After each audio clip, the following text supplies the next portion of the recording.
At a place called Border Cave, set into the cliffs along the boundary between South Africa and Eswatini, archaeologists working through layers of sediment dated to roughly 74,000 years ago recovered the remains of a young woman whose kidneys, had they survived intact, would have looked nothing like the kidneys of any woman alive in a developed country today. We know this not because the soft tissue survived. It did not.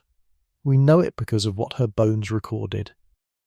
The mineral chemistry locked into her skeleton, analysed by a team working under the late Peter Beaumont and later expanded by researchers at the University of the Witwatersrand, showed sodium values so low that her kidneys must have been operating at a level of conservation modern medicine considers nearly pathological. And she was not malnourished. She was healthy. She was strong.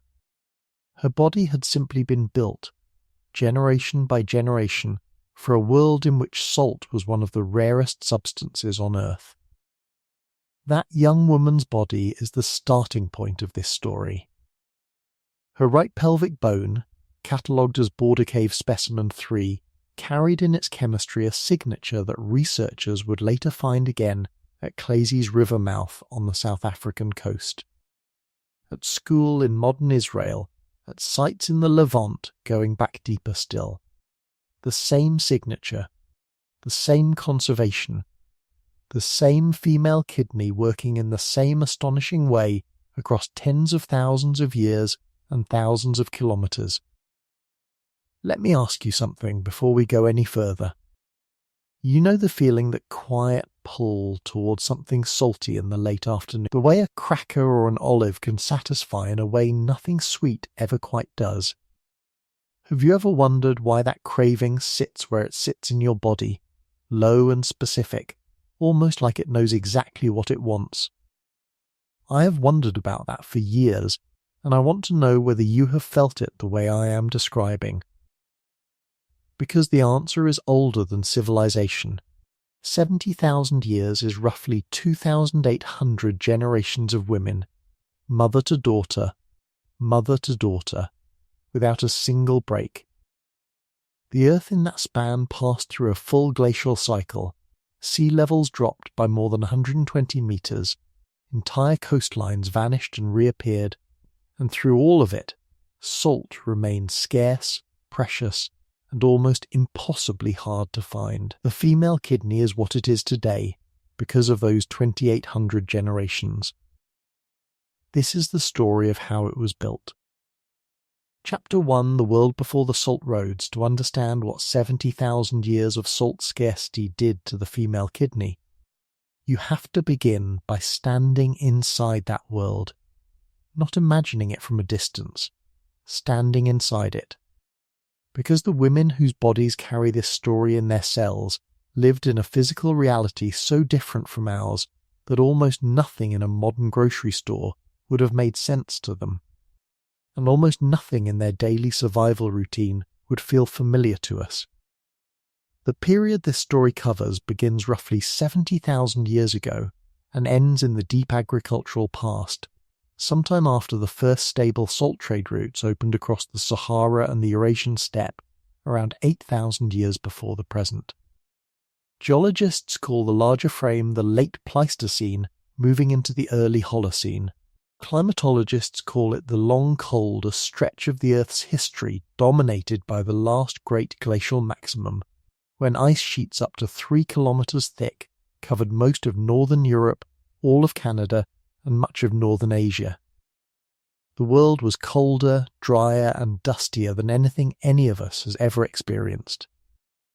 Average global temperatures sat between 4 and 7 degrees Celsius below today's averages, depending on the era and the latitude.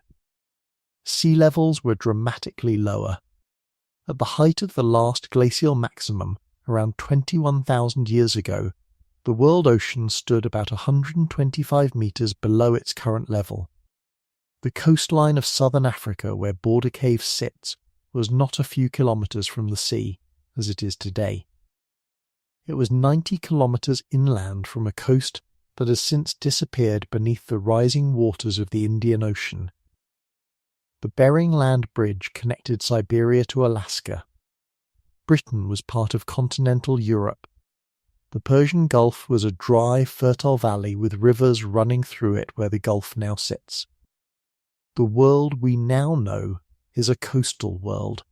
The world the women of this story inhabited was an inland world, pushed back from oceans by hundreds of kilometres in many regions, and cut off from the easy salt those oceans now provide.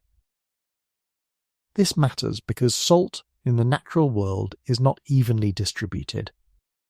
The largest source of accessible sodium on Earth is seawater, which contains roughly 35 grams of salt per litre.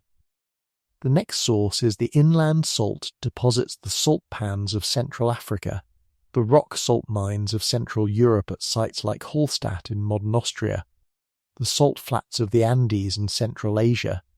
These deposits exist where ancient seas once stood and where evaporation left behind crystalline beds of sodium chloride. But these deposits are scattered. They are rare. And in the world of 70,000 years ago, before any human population had developed the technical means to mine them at scale, they were almost impossible to reach. Inland animals contain some sodium in their blood and muscle tissue, but at concentrations far lower than what mammals require for daily replacement. A wild gazelle carries roughly 1.2 grams of sodium per kilogram of muscle. An adult human female needs at least 1.5 grams of sodium per day, simply to maintain normal cellular function, and considerably more during pregnancy, lactation, or sustained physical activity in hot conditions. Doing the arithmetic on this is sober. A woman would need to consume more than a kilogram of fresh meat every day, with all of its sodium intact, simply to meet her baseline. And almost no Pleistocene woman had that kind of access to that quantity of fresh meat that consistently. Most populations in this era subsisted on a mixed diet of plants, tubers, occasional small game, and whatever fish or shellfish they could obtain when geography permitted. Plant tissue contains almost no sodium. Tubers contain virtually none. The diet of the average Pleistocene woman, reconstructed from isotope analysis of bone collagen at sites across southern Africa, the Levant and Central Europe, contained between 400 and 900 milligrams of sodium per day, less than a third of what her body required. How did she survive? She survived because her body had been built over many generations preceding her to retain almost every milligram of sodium that entered it. The geography of this scarcity is worth pausing on. At Border Cave in the Lubombo Mountains, the nearest natural salt source 70,000 years ago was a journey of roughly 4 to 6 days on foot to the coast, that then existed, now drowned beneath the sea. At Klasies River mouth on the southern cape of what is now South Africa, the inhabitants did have direct coastal access, and indeed the archaeological record at Klasies shows the earliest evidence anywhere in the world of systematic marine shellfish harvesting, dating to around 110,000 years ago. The women of Klasies were eating mussels, limpets and small fish. They were getting more salt than their inland sisters. But even at Klasies, the daily salt intake reconstructed from skeletal chemistry sat below the modern recommendation, because shellfish gathering is seasonal, weather-dependent, and limited by tide. Move north and east. At the rock shelters of Skhul and Cave in modern Israel, where the oldest anatomically modern human remains outside Africa have been found dated by Bernard van der Meersch and his team to between 90,000 and 120,000 years ago, the diet was almost entirely inland. The women there ate gazelle, fallow deer and wild plants. Salt was scarce. The Mediterranean coast was within a single day's walk, but the archaeological record suggests that coastal access was not regular for these groups. They lived in the hills. Their bodies kept what salt they could find. Move further. At Dolní Věstonice in what is now the Czech Republic, dated to around 20,000 years ago and excavated initially by Karel Absalon and later by Bohuslav Kilmer, archaeologists recovered the remains of more than 100 individuals from a community of mammoth hunters. The Czech basin, then as now, was hundreds of kilometres from any sea. The nearest natural salt source was the rock salt formation at what would much later become the Wieliczka mine in Poland. But there is no evidence that the Dolní Věstonice population had identified or accessed those deposits. They lived on mammoth, reindeer and root vegetables. Their sodium intake, reconstructed by Eric Trinkas and colleagues from skeletal mineral analysis, was strikingly low. The female skeletons in particular show the chemistry of bodies operating in a state of permanent sodium conservation. This is the world, cold for much of the period, pushed back from coastlines, dependent on inland food sources poor in sodium, scattered with rare and inaccessible salt deposits, and populated by women whose biological survival depended on a kidney that could do something modern medicine still finds remarkable. Let me describe the daily physical reality. A woman in this world spent most of her active hours in motion. Foraging routes documented from the ethnographic record of recent hunter-gatherer populations, the Jew Hoansi of the Kalahari, the Hadza of Tanzania, the Ach of Paraguay average between 9 and 15 kilometres per day for adult women, often with a child on the back and a digging stick in hand. Body temperature regulation in such an active life depends heavily on sweat, and sweat is the body's largest single route of sodium loss. Every gram of sweat carries roughly 1 milligram of sodium out of the body. A woman walking 12 kilometres in warm, dry conditions can lose more than a litre of sweat in a single day, which means more than a gram of sodium gone, irretrievable unless replaced. But she could not replace it. The food in front of her did not contain it. The water she drank from inland streams contained traces of sodium so small they are measured in parts per million. She could not buy salt at a market because no markets existed. She could not season her food because seasoning of food with mineral salt is a Neolithic invention, dating in the archaeological record to no earlier than 8,000 years ago at sites like Lake Salt, where Olivier Weller and his team have documented the world's oldest known salt production facility.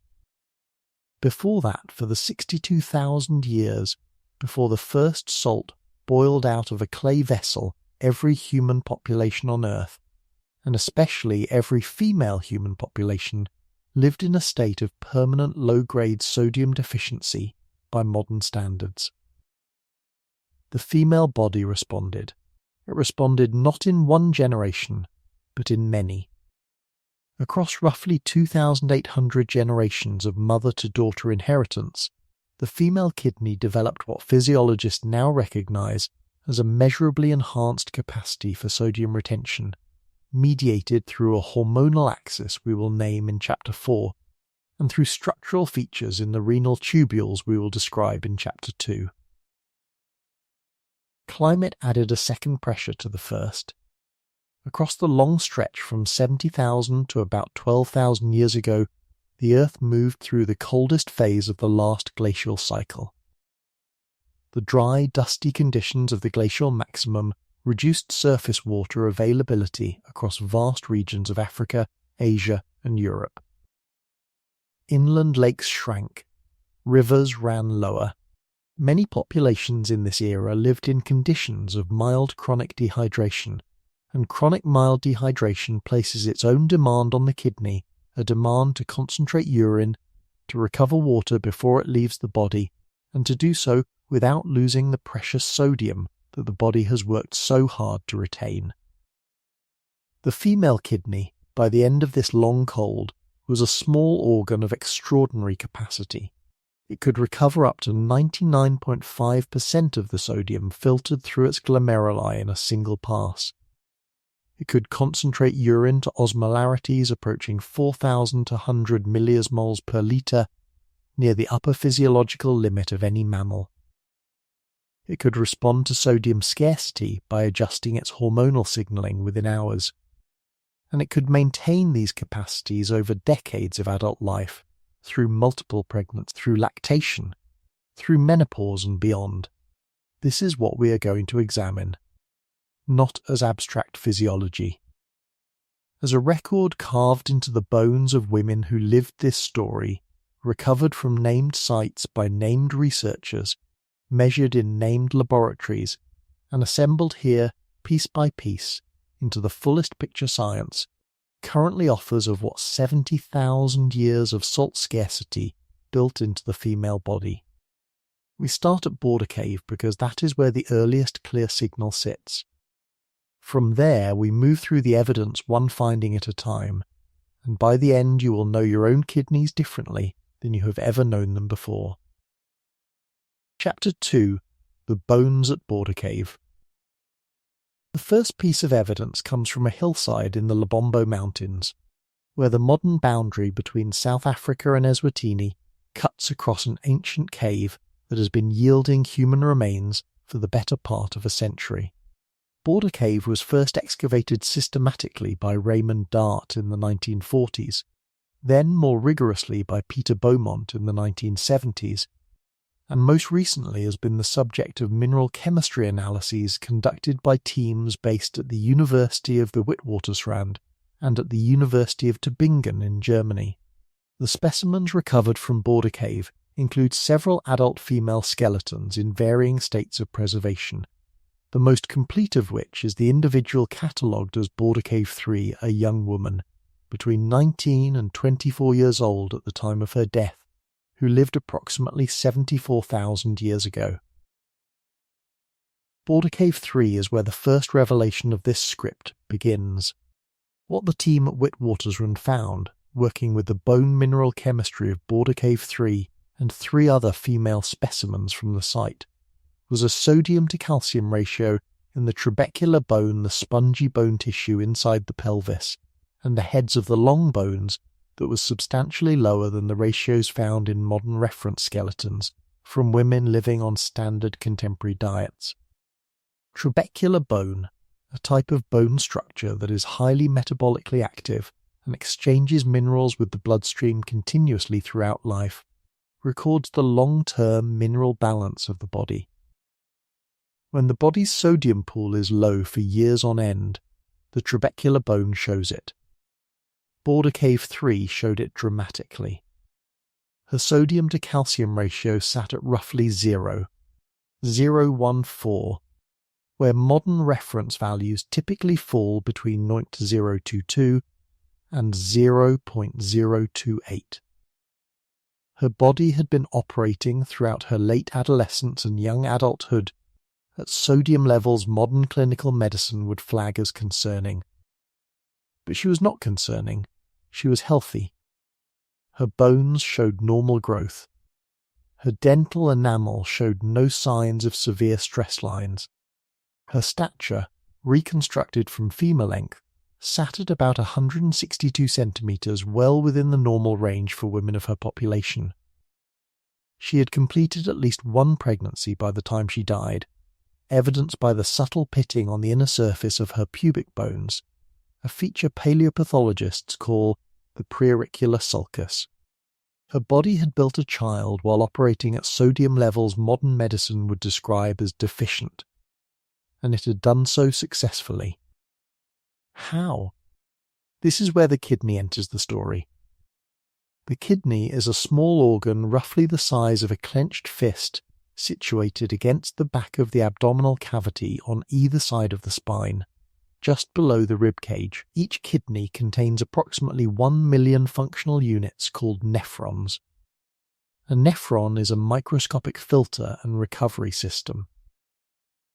Blood enters the nephron at a structure called the glomerulus, a tight ball of capillaries where the pressure of arterial blood forces water and dissolved substances out through a fine membrane into a surrounding capsule. From there, The filtered fluid at this stage, essentially the same composition as blood plasma, minus its large proteins, travels through a long, winding tube called the renal tubule. The tubule is where recovery happens. As the fluid moves through, the cells lining the tubule actively pull back the substances the body wants to keep: glucose, amino acids, water, and crucially, sodium, and return them to the bloodstream. What is not pulled back becomes urine. In a modern adult with adequate salt intake, the kidney filters roughly 180 litres of fluid per day across its 2 million nephrons combined. Of that 180 litres, approximately 178.5 litres are reabsorbed and only 1.5 litres leave the body as urine. The sodium reabsorption rate sits at roughly 99%. This is already an astonishing figure. The kidney recovers 99% of the sodium that crosses the glomerular filter.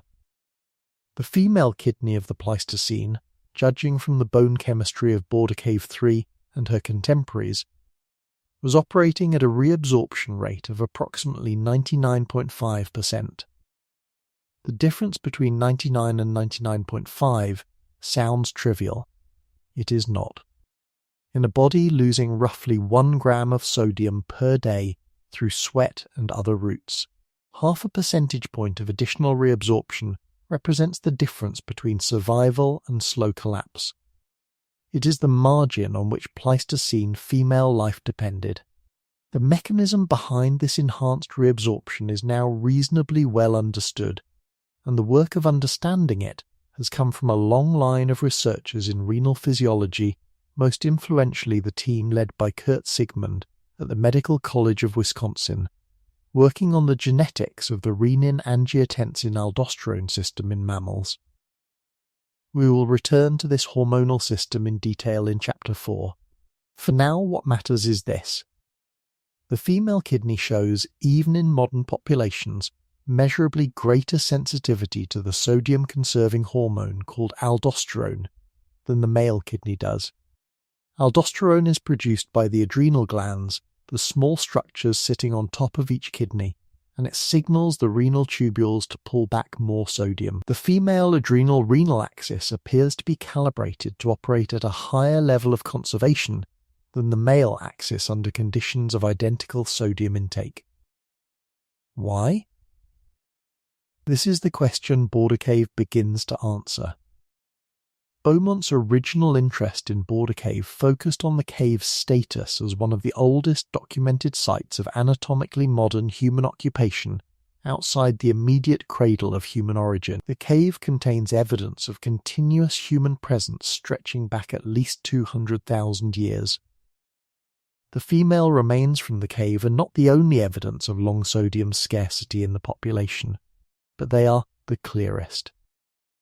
Bone chemistry preserves a record, and the record from Border Cave matches, almost exactly, the record from a second site nearly 2,000 kilometres to the south. That second site is Klasies River mouth, on the southern coast of the Eastern Cape.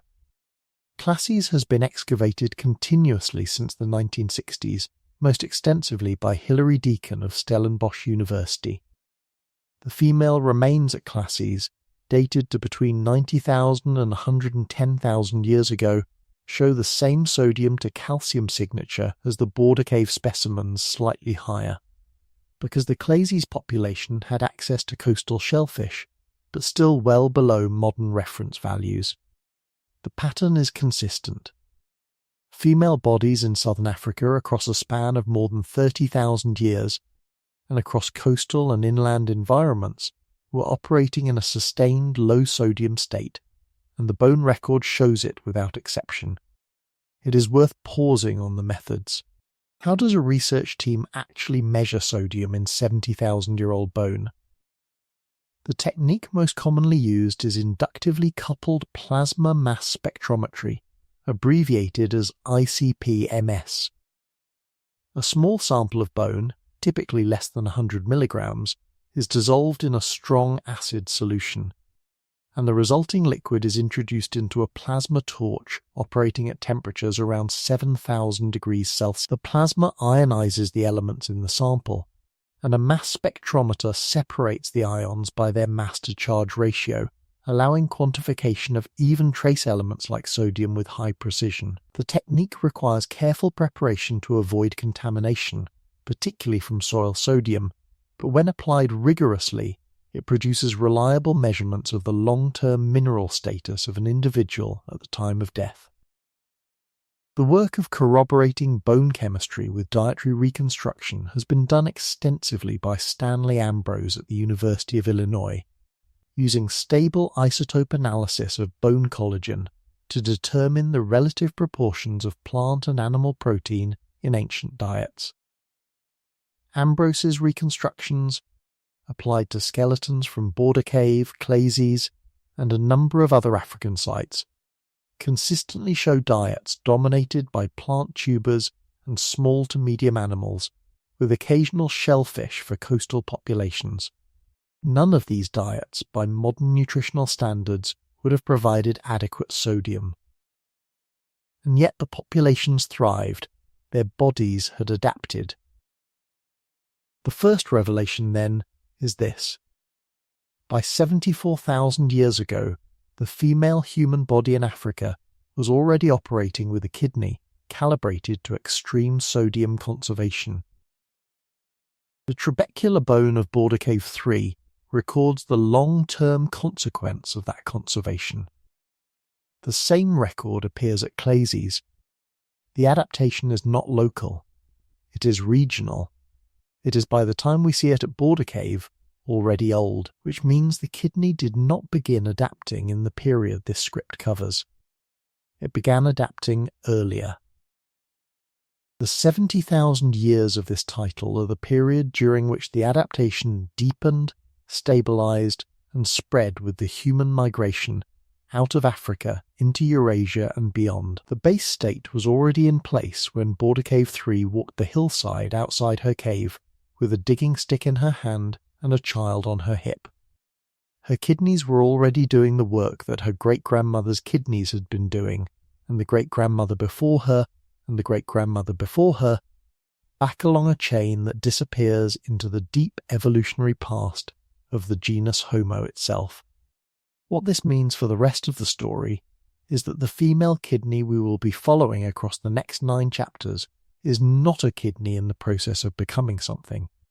It is a kidney that has already become. The 70,000 years of the title is the period across which this already extraordinary organ was tested, refined, and carried by women across virtually every habitable environment on Earth. From Border Cave, the next moves take us north into the Levant, east into the steppe, and eventually into the cold of glacial Europe and the heat of inland Australia. The same kidney, in the same female body, working everywhere. But there is a problem the bones of Border Cave begin to raise but cannot fully answer.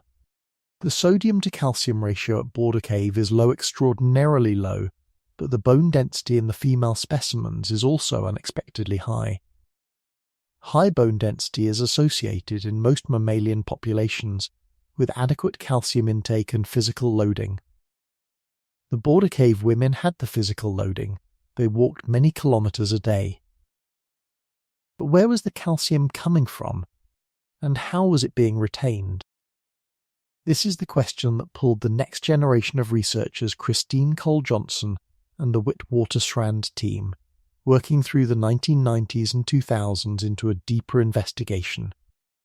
Because the answer, when it came, was not what anyone had expected.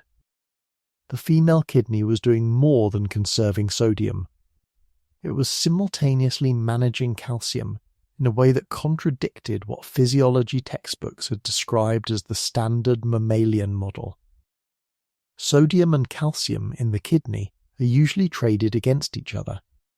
When sodium reabsorption increases, calcium excretion typically increases as well, because the two ions share several transport pathways in the renal tubule. The expected pattern at Border Cave should have been low sodium loss and high calcium loss.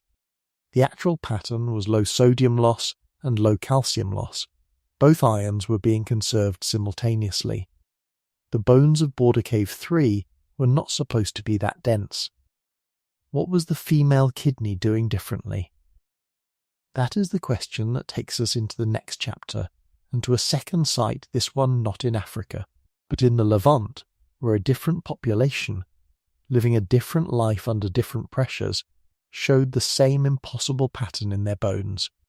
The contradiction was about to become a story. Chapter 3, The Skhul Contradiction, the Cave of Skhul, sits on the western slope of Mount Carmel in northern Israel, looking out across the coastal plain toward the Mediterranean Sea, about 3 kilometers away. It is one of the most important sites in the study of human origins outside Africa. The skeletons recovered from Skhul, beginning with excavations led by Dorothy Garrod and Theodore McCown in the 1930s, and continuing through the work of Bernard van der Meersch and the French paleoanthropological tradition in the 1980s and 1990s, represent some of the earliest anatomically modern humans found anywhere outside the African continent. They are dated by thermoluminescence and electron spin resonance methods to between 100,000 and 130,000 years ago. The female remains from Skhul, particularly the individuals catalogued as Skhul 4th and Skhul 5th, became the focus of a sustained mineral chemistry analysis in the late 1990s by a team working under the direction of Patricia Smith at the Hebrew University of Jerusalem. Smith and her colleagues were initially interested in dietary reconstruction. What they found, almost as an aside, was that the bone chemistry of the Skhul females showed the same sodium conservation signature that had been documented at Border Cave, but with a complication. The complication was this. The Skhul females, despite their lower sodium to calcium ratios, showed markedly higher bone calcium content than their male counterparts at the same site. The men at Skhul had bones of normal calcium density for their era. The women had bones that were, on average, 11% denser. This was not what bone biology predicted. In modern populations, adult male bones are typically 8 to 15% denser than adult female bones of the same height and age, because male skeletal frames carry more muscle mass and respond to higher mechanical loading. The Skhul pattern was reversed. The women had the denser bones, and the difference was visible across more than a dozen specimens recovered from the site. This is the second revelation, and it is the first genuine complication in our story.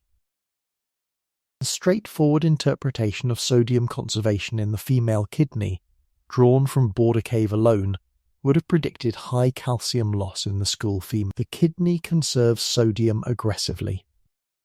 The renal tubule transports sodium and calcium through partially shared pathways. When sodium reabsorption rises, calcium reabsorption should fall. The bone should show it. They should be thinner, more porous, more vulnerable to fracture, as the calcium leaves the skeleton to compensate for the kidney's sodium grip. But the Skhul females were the opposite. They had less sodium, more calcium, and bones that should not have been as dense as they were. Smith and her team published their initial findings in 2003. The paper sat for several years without much wider attention, in part because the mechanism behind the pattern was not yet clear. It was clear that the female body in this population was doing something that defied the standard renal physiology model. It was not clear how. The breakthrough came from a different direction entirely. In 2008, a research group at the Karolinska Institute in Stockholm, led by the renal physiologist Anita Raperia, published a study on sodium-calcium exchange in the distal nephron, the final segment of the kidney's filtering tube before urine collection. Aperia's team demonstrated that under conditions of sustained sodium scarcity, the cells of the distal nephron undergo a reorganization of their transport proteins. The standard sodium-calcium exchanger, which normally trades sodium reabsorption for calcium loss, is gradually replaced over weeks of low-sodium signaling by a different transporter one that allows both ions to be reabsorbed simultaneously. The mechanism is hormonally driven. The hormones involved include aldosterone, which we mentioned in Chapter 2, and a less famous but equally important hormone called parathyroid hormone, abbreviated PITH, which regulates calcium balance. In short, the kidney under prolonged sodium scarcity rewires itself. The trade-off between sodium and calcium is not fixed, it is modulated, and the modulation in Aperia's work was significantly stronger in female experimental subjects than in Aperia's findings, applied retrospectively to the Skhul data, made sudden sense of the bones. The Skhul women had been living in sustained sodium scarcity. Their kidneys had rewired. They were reabsorbing sodium aggressively, but they were also reabsorbing calcium efficiently. The combined effect was bone tissue that did not lose calcium to the urine the way standard physiology predicted. The skeleton accumulated. Over years and decades of adult life under these conditions, the bones became denser than they should have been. This is what the female kidney was doing differently.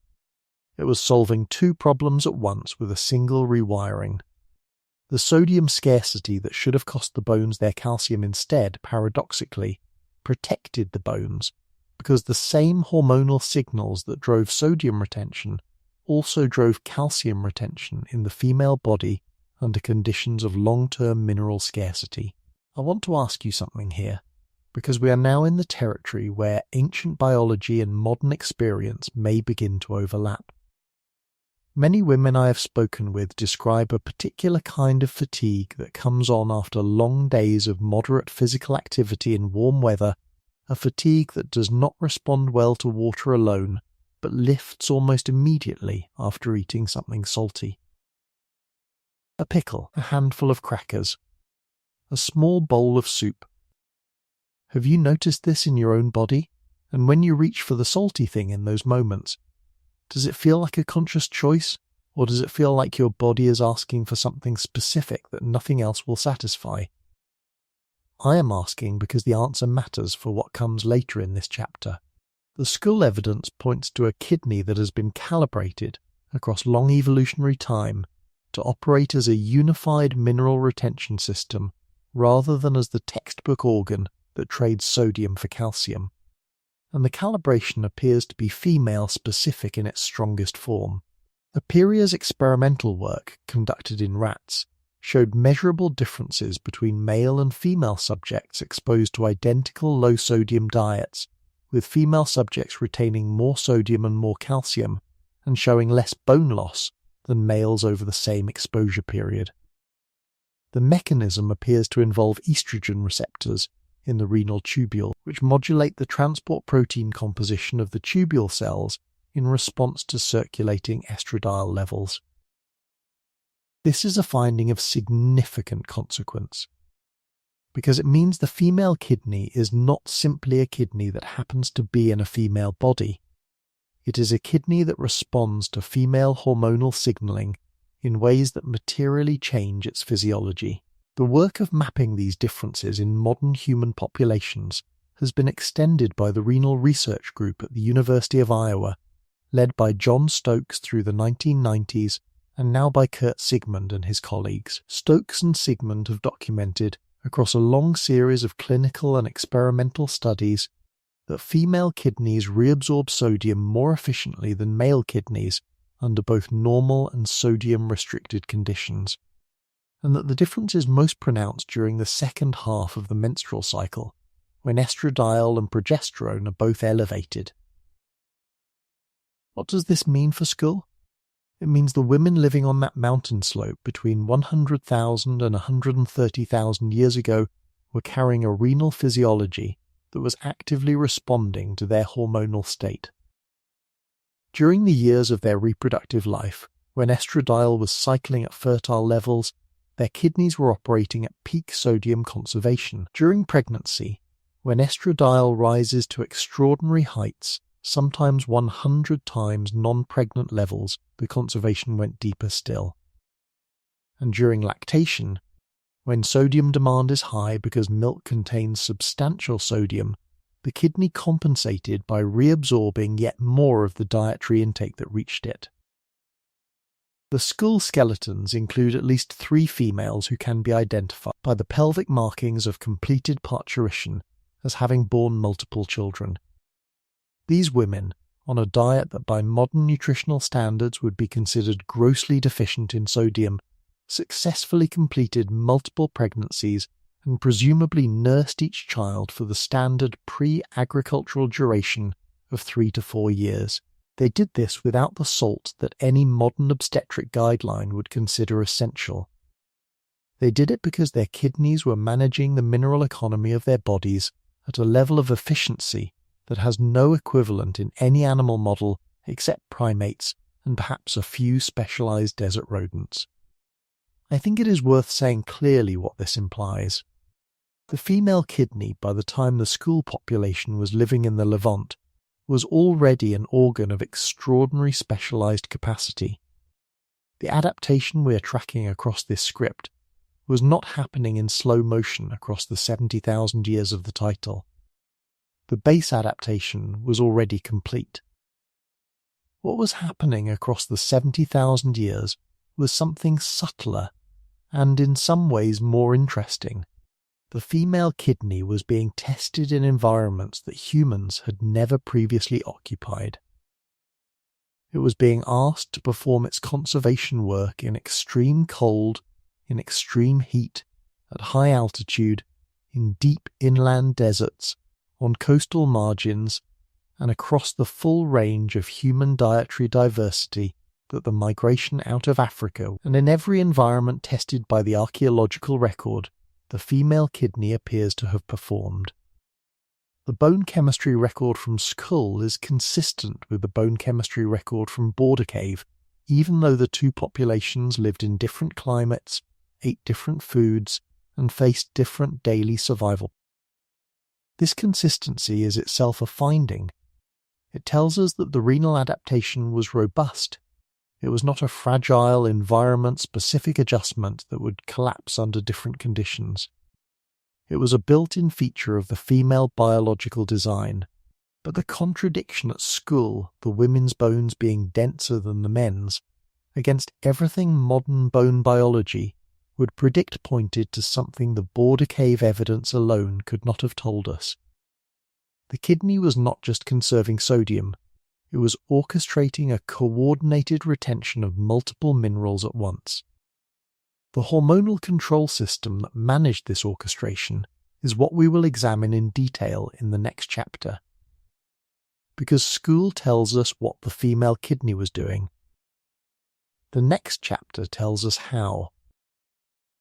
The how, when it came into focus, would turn out to be one of the most elegant pieces of physiology in the human body, a hormonal pathway running from the brain to the adrenal glands to the kidneys themselves, calibrated specifically for the female state, and operating across every female body in this story, whether she lived in the Lubombo Mountains or on the slopes of Mount Carmel, or, as we will see in Chapter 5, on the windswept plateaus of Central Asia thousands of kilometers and tens of thousands of years away. But before we move to the hormonal mechanism, one more piece of the Skhul puzzle deserves attention. Patricia Smith's team noticed, in their analysis of the female skeletons, that the densest bone tissue was not evenly distributed across the skeleton. It was concentrated in the pelvis and the femoral neck, the structures most heavily loaded during walking, carrying, and childbirth. These were the structures that needed the calcium most. The female kidney's coordinated retention was not random. It was apparently being directed by hormonal signaling toward the bones that mattered most for female reproductive survival. The pelvis, the hip, the structures that would carry a child to term and then carry that child on the hip for the first 3 years of life. The kidney, in other words, was not working alone. It was part of a system in which mineral retention, bone deposition, hormonal signaling and physical demand were all coordinated toward a single outcome, keeping the reproductive female body functional under conditions that, by modern medical standards, should have been impossible to survive. The Skhul skeletons are the physical proof of that coordination. They are bones that should not be as dense as they are, in bodies that should not have completed as many pregnancies as they did, on diets that should not have sustained them. And yet they did. And yet they were. How? Chapter 4 will answer that question.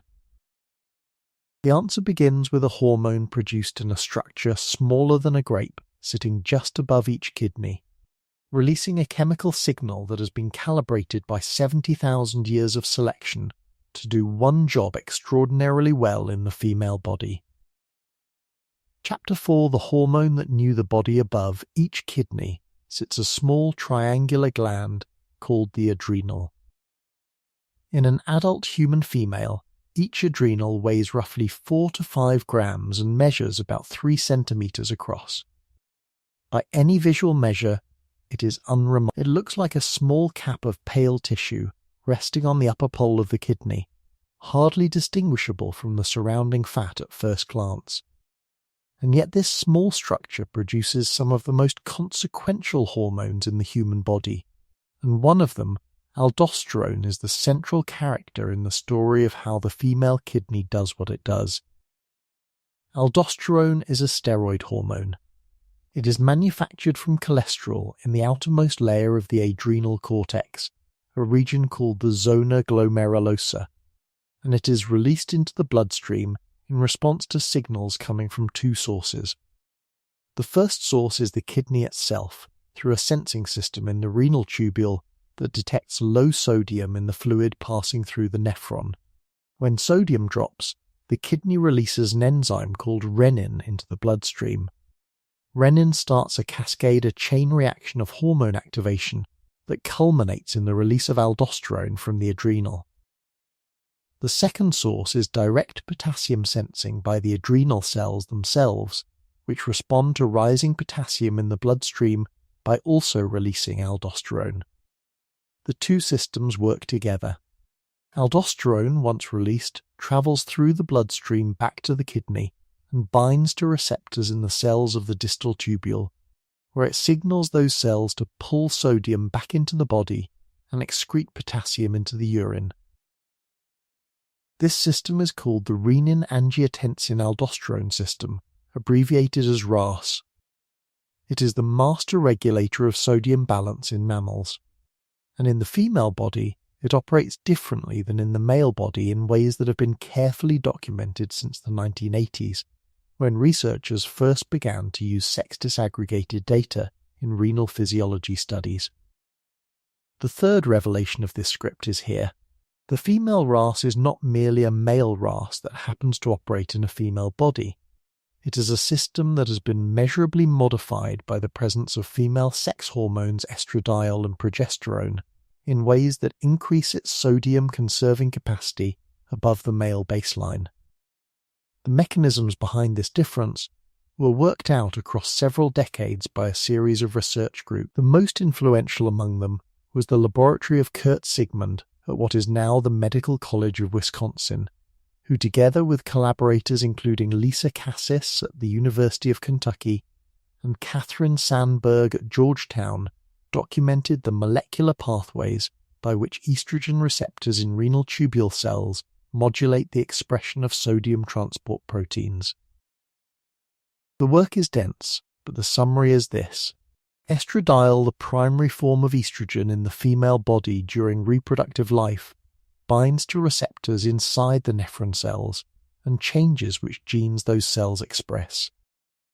The changes increase the production of sodium reabsorbing transport proteins, particularly the epithelial sodium channel, called heme, in the late distal tubule and collecting duct. The result is that, for any given level of aldosterone in the bloodstream, the female kidney pulls more sodium back than the male kidney does, This finding alone would be significant. But there is more.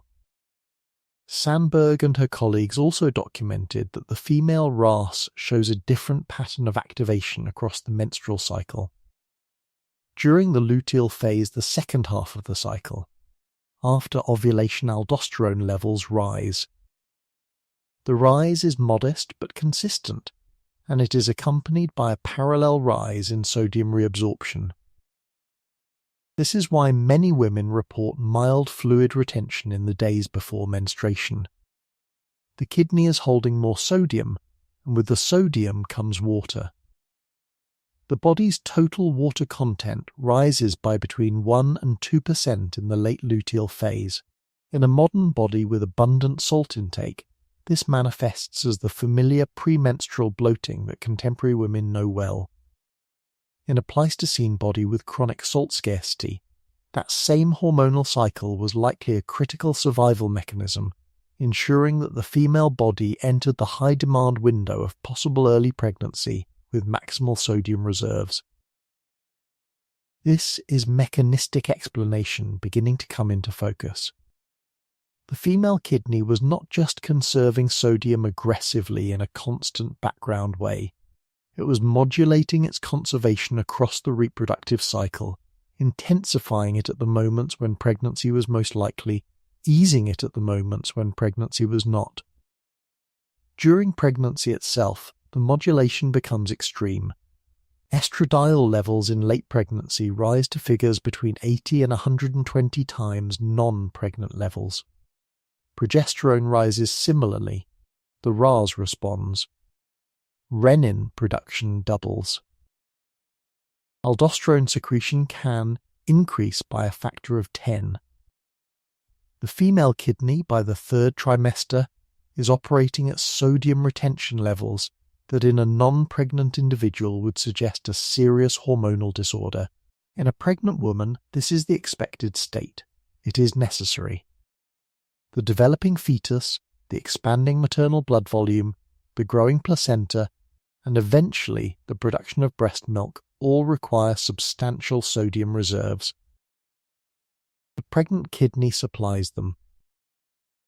The work of mapping pregnancy renal physiology was advanced significantly by Mark Brown and his colleagues at the University of New South Wales, beginning in the 1990s. Brown's group documented that during normal pregnancy, the maternal kidney increases its glomerular filtration rate by roughly 50%, while sodium reabsorption rises in parallel to a degree that, by the end of pregnancy, the kidney is reabsorbing nearly 99.7% of the sodium that crosses the filter. This is the highest sustained sodium reabsorption rate documented in any normal human physiological state. I want to put this in the context of Border Cave 3 and the women of Skhul. These were women who lived through multiple pregnancies on sodium intakes of perhaps 700 milligrams per day. By third trimester standards, with their kidneys operating at 99, 7% reabsorption, virtually every milligram of sodium they consumed was retained.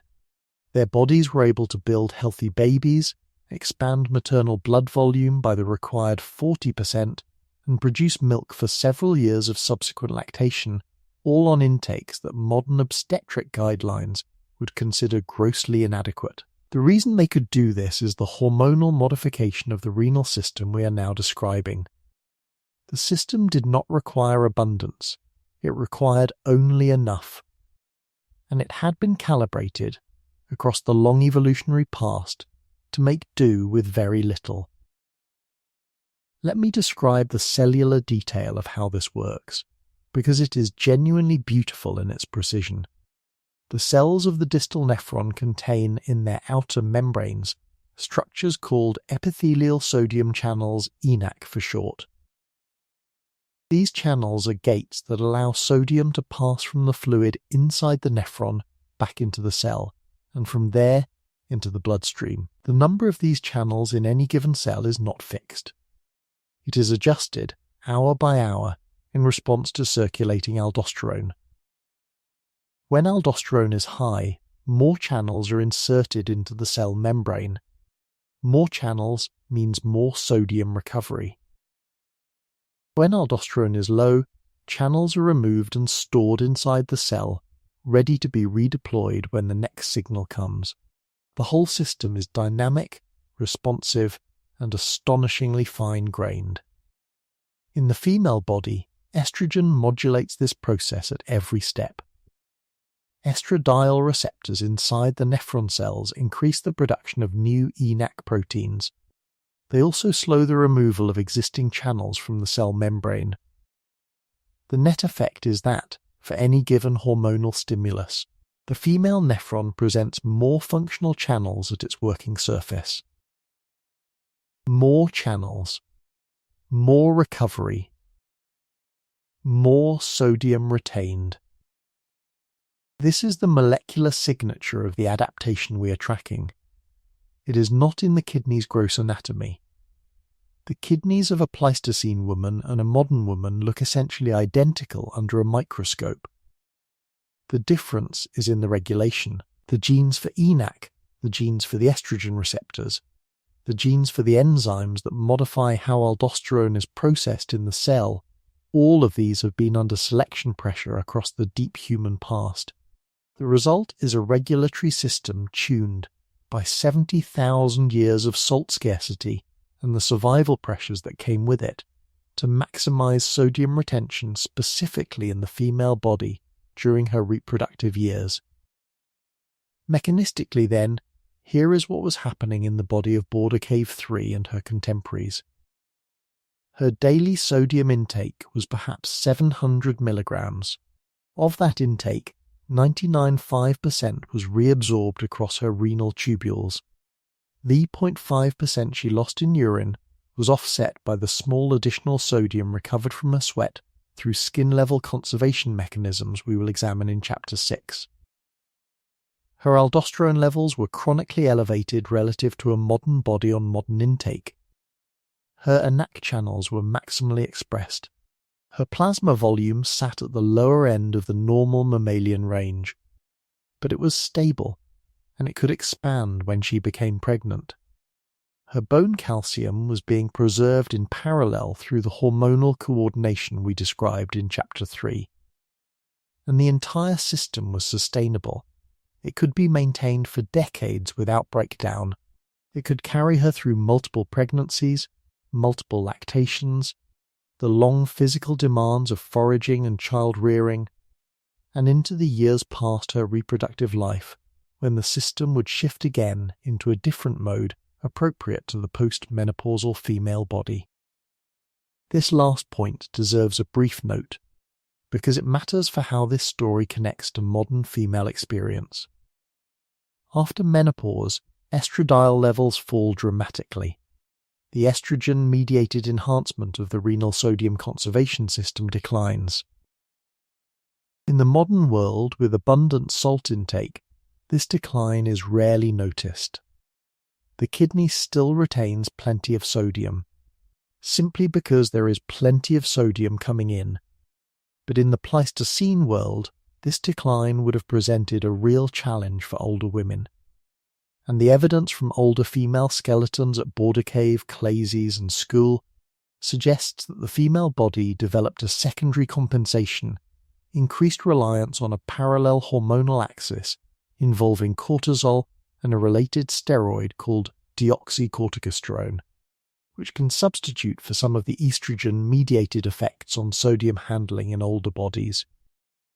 This compensatory shift is not as well documented as the primary system, but the bone chemistry of older female specimens from these sites is broadly consistent with a continued, if slightly less intense, sodium conservation across the post-reproductive life.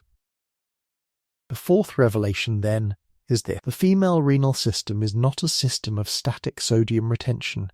It is a dynamic, hormonally regulated, life-stage adjusted apparatus that conserves sodium at different intensities across the menstrual cycle, during pregnancy, during lactation, and into the post-menopausal years, and the apparatus was built across the deep evolutionary past.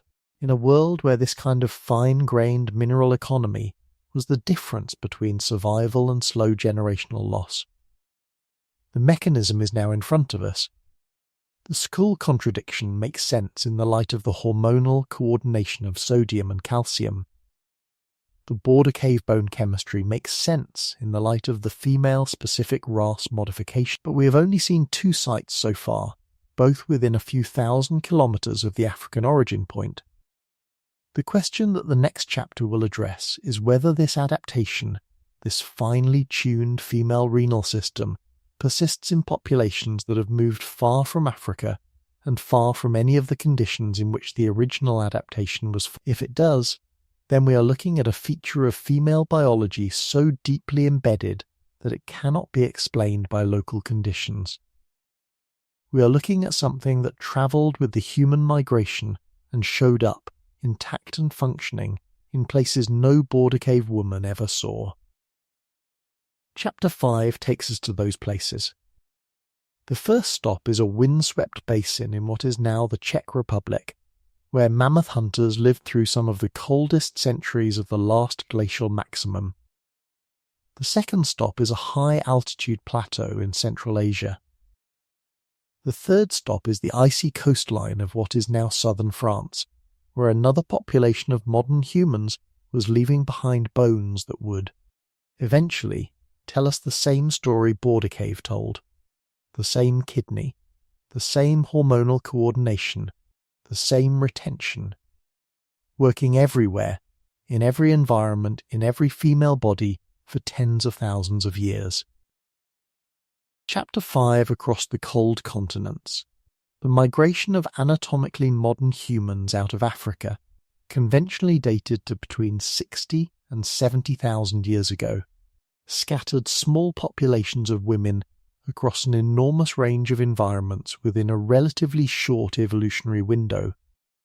Within roughly 50,000 years of leaving Africa, descendants of the original migrants were living in the Levant, across Central Asia, into Australia, throughout Europe, and eventually into the Americas. Every one of these environments presented a different sodium challenge. Coastal regions offered better access. Inland regions offered very little.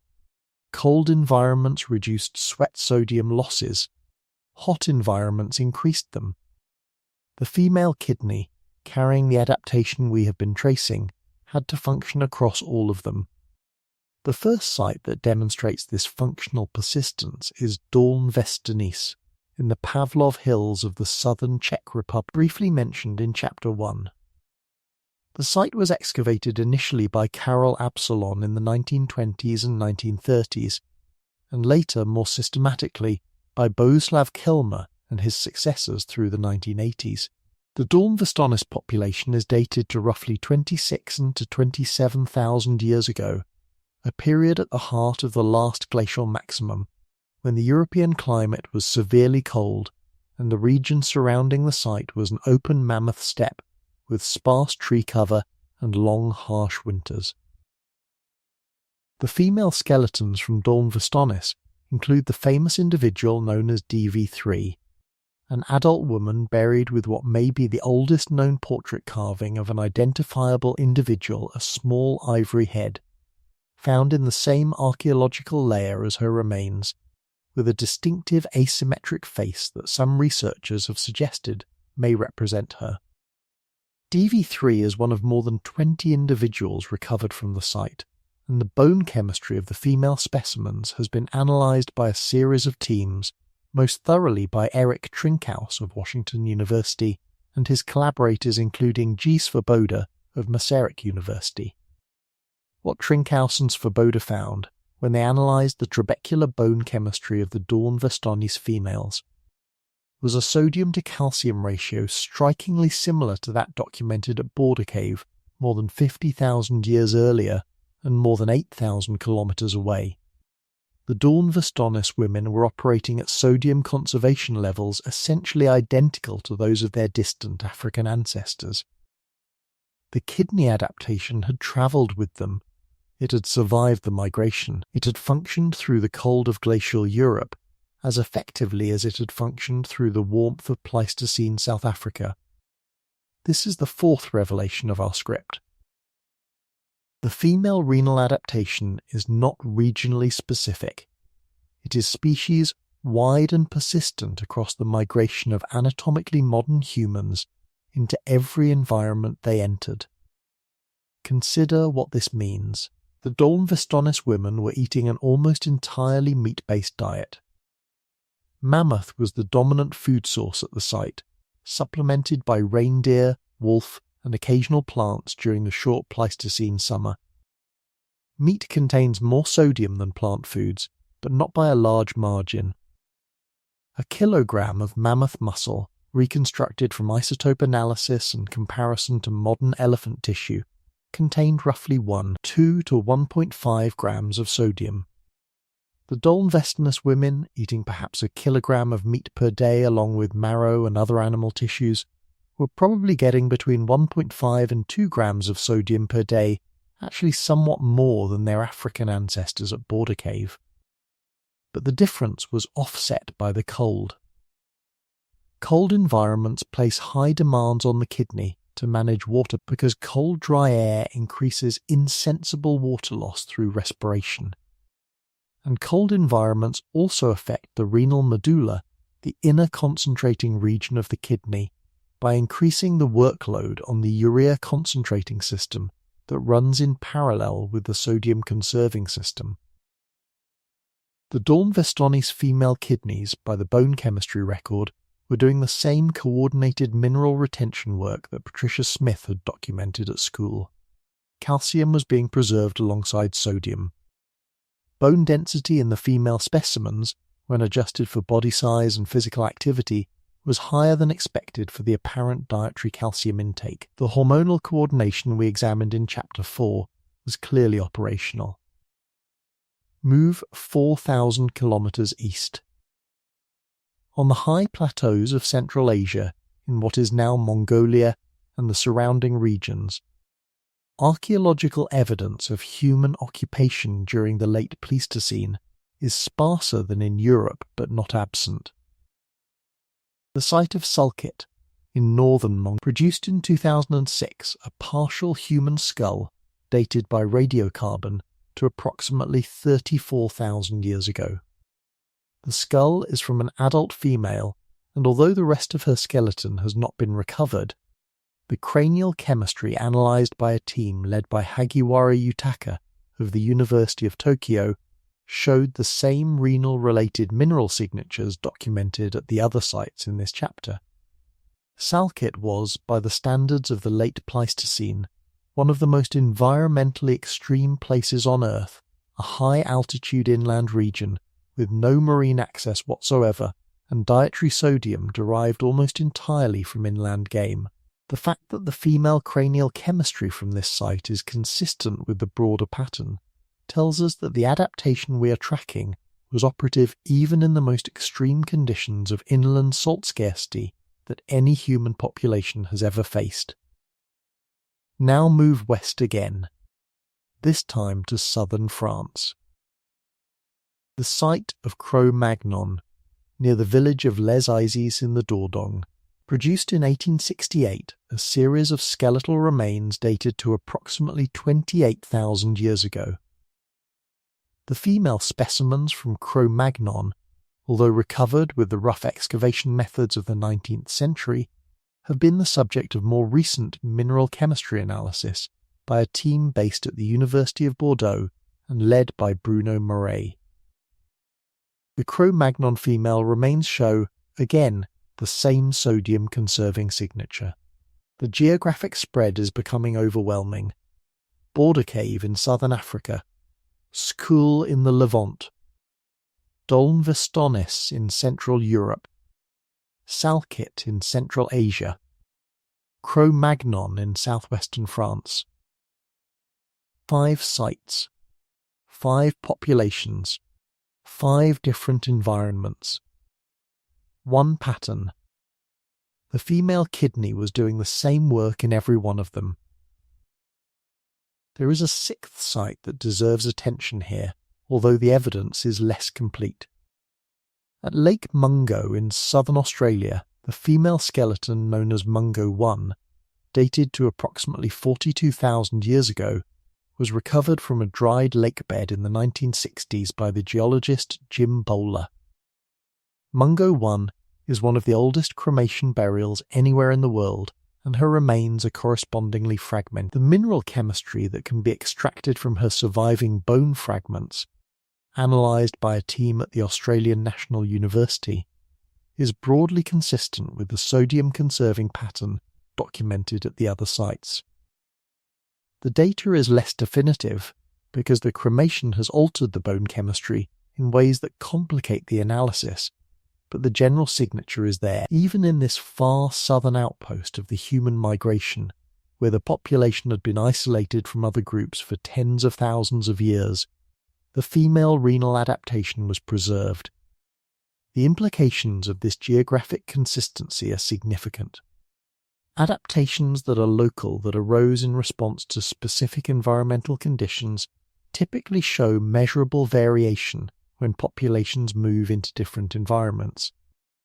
The female pelvis, for example, shows real variation between populations adapted to cold versus warm climates, with cold-adapted populations tending to have somewhat broader pelvic structures. Body size varies. Skin pigmentation varies. Lactase persistence, the ability to digest milk into adulthood, varies dramatically. These are the kinds of adaptations that respond to local conditions over the course of a few thousand years. The female renal adaptation does not show this kind of local variation. It is present in essentially the same form at every site where it has been investigated, across a span of 70. 0 years and a geographic range covering virtually every habitable continent. This consistency points to an adaptation that is older than the out of Africa migration. It was already in place when the migration began. It travelled with every population that left Africa, and it has been maintained by continuous selection in every population since. Why was the selection continuous? Because every female human population, until extremely recently in evolutionary terms, faced sodium scarcity. The agricultural revolution, beginning roughly 10,000 years ago, did not eliminate the scarcity. Early agricultural diets, grain-based, low in meat, were often even lower in sodium than the hunter-gatherer diets they replaced. The development of organised salt production at sites like Lake Salt in Romania, documented by Olivier Weller and his colleagues to date to approximately 7,200 years ago, was a slow process and reached only a small fraction of human populations for thousands of years after its origin. The salt roads of antiquity, the trans-Saharan caravans, the Etruscan salt routes, the East Asian salt monopolies represent the long, slow process by which salt became available enough to begin to relax the selection pressure on the female kidney. And even with the salt roads, large segments of every population continued to live on low-sodium diets well into the medieval and early modern eras. The selection pressure did not lift completely until the industrial production of salt in the 19th century made sodium chloride a commodity rather than a luxury. By that point, the female kidney had been operating in conservation mode for hundreds of thousands of generations. The adaptation was not going to disappear. It was, by then, simply part of what a female kidney is. Let me give you a sense of how this looked in everyday Pleistocene life across these different environments. At Dolní Věstonice, a woman in winter would wake in a hide-covered shelter banked against the cold. The temperature outside might be minus 20 degrees Celsius. Her breath would freeze on the inside of the shelter walls. She would emerge to tend the fire, to butcher mammoth from the kills the men had made, to prepare hides for clothing, and to nurse her children. Her water intake would be limited because all standing water was frozen and had to be melted laboriously over the fire. Her sweat losses would be minimal in the deep cold. Her sodium needs, despite the meat-heavy diet, were carefully managed by a kidney pulling back nearly everything that crossed its filter. At Salkit, in the high cold of the Mongolian plateau, the picture was similar but with the added complication of altitude. At elevations above 2,000 meters, the kidney faces a different set of pressures, including the need to manage acid-base balance differently and to support the additional demands of high-altitude erythropoiesis, the production of additional red blood cells to compensate for lower oxygen availability. The female kidneys at Salkit were managing both the sodium retention and the altitude adaptation simultaneously. The hormonal system we described in Chapter 4 was operating across multiple regulatory demands at once. At Cro-Magnon, the picture was different again. The southwestern French environment was relatively rich in rivers full of salmon during the migration runs, dense herds of reindeer in the surrounding hills, and access to occasional shellfish from the Atlantic coast a few days' walk to the west. The Cro-Magnon women had more dietary options than their cousins to the east, but the bone chemistry still shows the conservation signature. The kidney was doing its work whether or not the immediate diet required it, because the system was not turning off and on with each season. It was always running. It was the default state of the female body, set during the deep past, maintained continuously through life. And at Mungo in the dry inland of southern Australia 42,000 years ago, a woman would have lived in an environment of extreme heat in summer and significant cold in winter. The Lake Mungo basin was wetter then than it is now, supporting fish and waterbirds, but the surrounding country was already arid. Sweat losses in summer would have been substantial. Sodium replacement opportunities were limited. Her kidneys were doing the work. By the end of Chapter 5, the geographic and chronological scope of the adaptation is clear. We are no longer looking at a local phenomenon at one or two African sites. We are looking at a species-wide feature of the female body, persistent across migrations, spanning every continent except Antarctica, maintained for 70,000 years through every climate humans have ever entered. The female kidney was the same kidney in every one of these places, doing the same work, calibrated by the same hormonal system, supported by the same coordinated mineral retention apparatus we examined in Chapter 4. Which brings us to a question. If the adaptation is so consistent, so deeply embedded, so universal across the human family, then what explains some of the more counterintuitive findings that have emerged from recent renal physiology research findings that suggest the female kidney may, under certain modern conditions, behave in ways that seem to contradict the long evolutionary history we have been tracing? Chapter 6 examines that contradiction. It is the sharpest turn in this story. It is the moment where the ancient adaptation meets the modern world, and where what it reveals about the female body is something no Pleistocene population could have anticipated. It is the finding that when I first encountered it in the medical literature, made me sit back from my desk and read the paper 3 times. Chapter 6, the reverse finding there is a finding in modern renal physiology that on its surface appears to contradict everything we have built across the previous 5 chapters. It is a finding that has been documented in multiple independent laboratories, replicated across studies in 3 different countries, and confirmed in clinical populations in the United States, the Netherlands, and Japan. It is this. The female kidney, when exposed to a high-sodium diet of the kind virtually all modern women now consume, retains sodium more efficiently than the male kidney does. Not less. More, let me restate that finding clearly, because it is the heart of the counterintuitive turn this chapter delivers. We have spent 5 chapters describing how the female kidney evolved across 70 years of salt scarcity into an organ of extraordinary sodium conservation. The reasonable expectation, going into the modern world of abundant dietary salt, would be that this conservation system would relax. The kidney would have less work to do.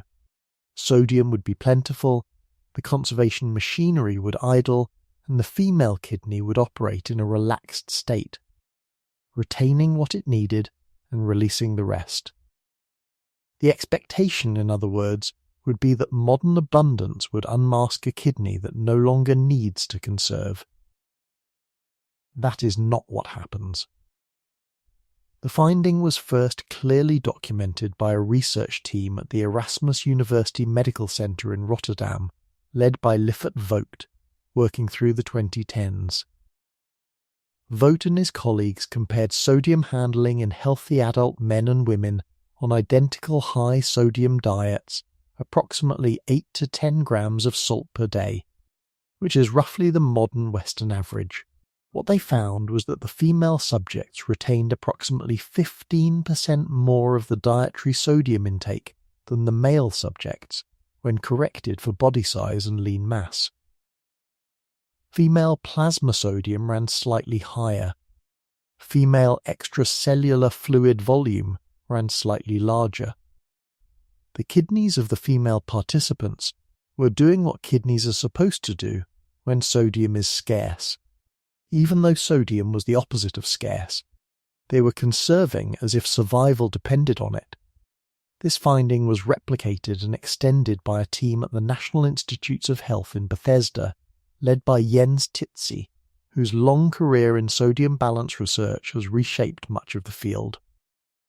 Titze and his collaborators documented that the sex difference in sodium retention is not simply a quirk of acute response. It is sustained. Women on high sodium diets retain sodium more aggressively than men do over weeks and months. The retention shows up in plasma measurements, in body composition assessments, in tissue sodium content measured by sodium-23 magnetic resonance, imaging, a technique developed by Titze's group that allows non-invasive measurement of sodium stored in skin and muscle tissues. By every measurement method available, the female body holds onto more dietary sodium than the male body. The fifth revelation of this script is here. The 70,000 years of salt scarcity did not just build a female kidney optimized for scarcity. They built a female kidney that cannot, even in modern abundance, turn off the conservation system that evolution carved into it. The Pleistocene adaptation persists in modern bodies. It operates regardless of dietary context. The female kidney still acts, in 2026, as if it lives in a world where every milligram of sodium might be the last for days. Why does this matter? It matters because the consequences of this persistence are visible in modern female health in ways that, until recently, were not understood as connected to the deep evolutionary history of the kidney. Hypertension, chronically elevated blood pressure, affects women differently than it affects men. The pattern of hypertension across the female lifespan shows a distinctive curve, with relatively low rates during reproductive years and a sharp rise after menopause.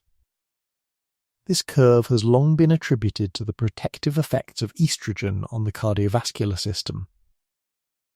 But the work of Vogt, Titze, and a growing number of researchers in renal physiology has suggested that the more fundamental story is about the kidney.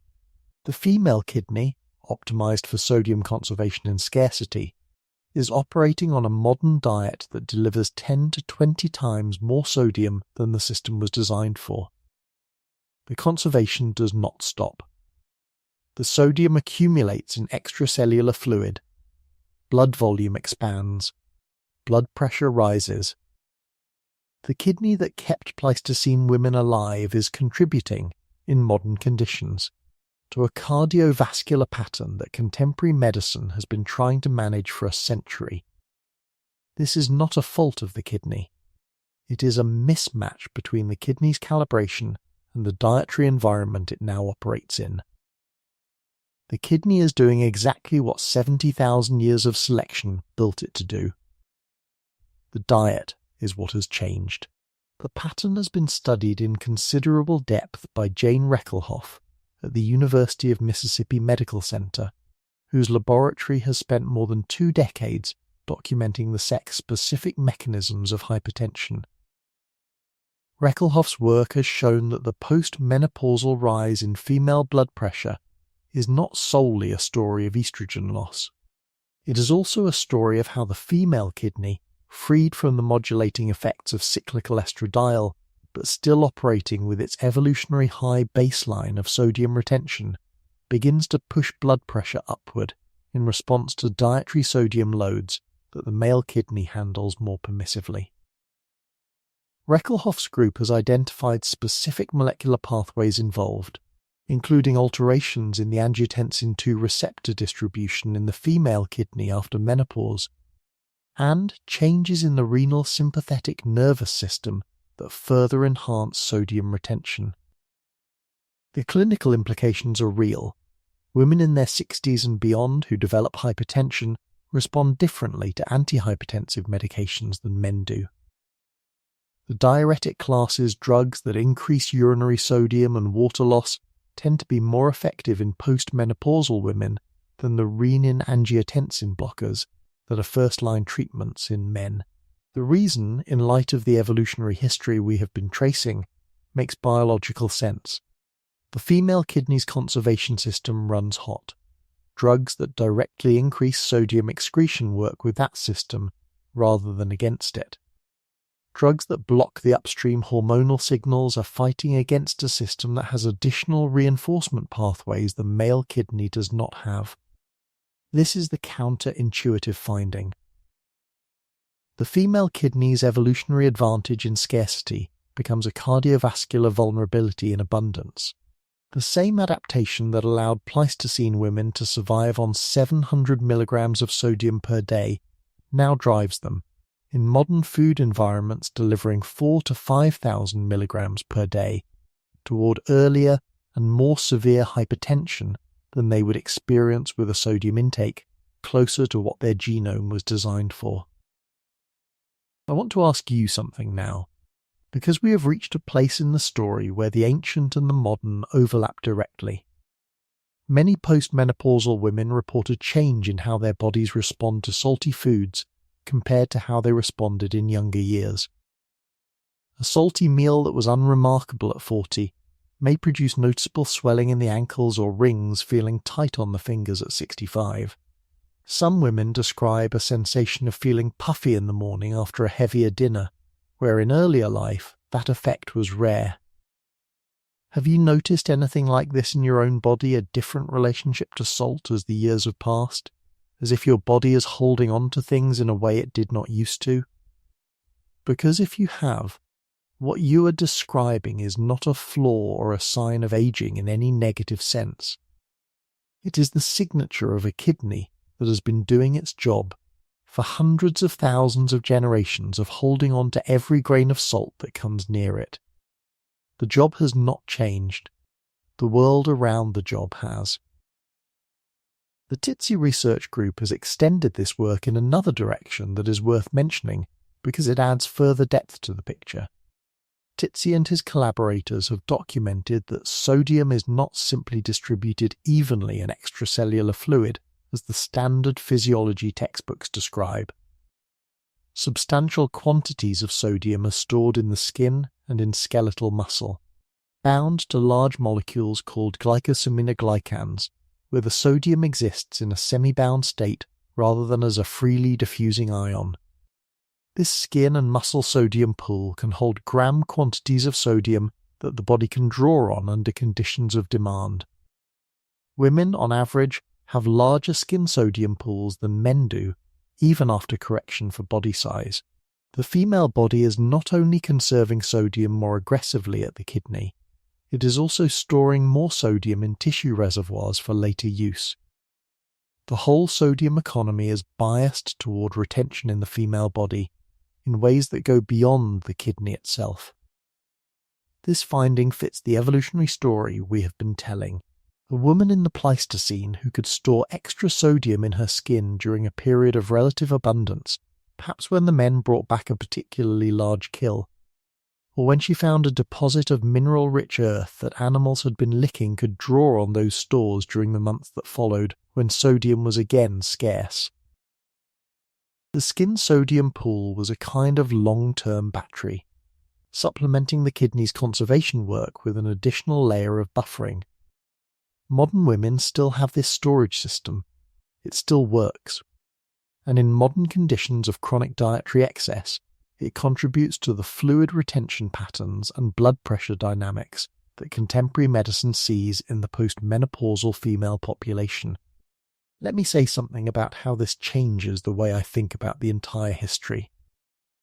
Before this body of research emerged in the last 15 years, the story of human sodium adaptation was often told as a story about the past, about how our ancestors survived in conditions of scarcity. The implication was that the adaptation was an artifact, useful once, no longer relevant in a world of abundant salt. The newer research changes that picture entirely. The adaptation is not an artifact, it is active. It is operating in every female body alive today, right now, as you sit reading or listening to these words. Your kidney, if you are female, is conserving sodium more aggressively than a male kidney of identical size and body composition would, regardless of what your dinner contains. The conservation is happening continuously.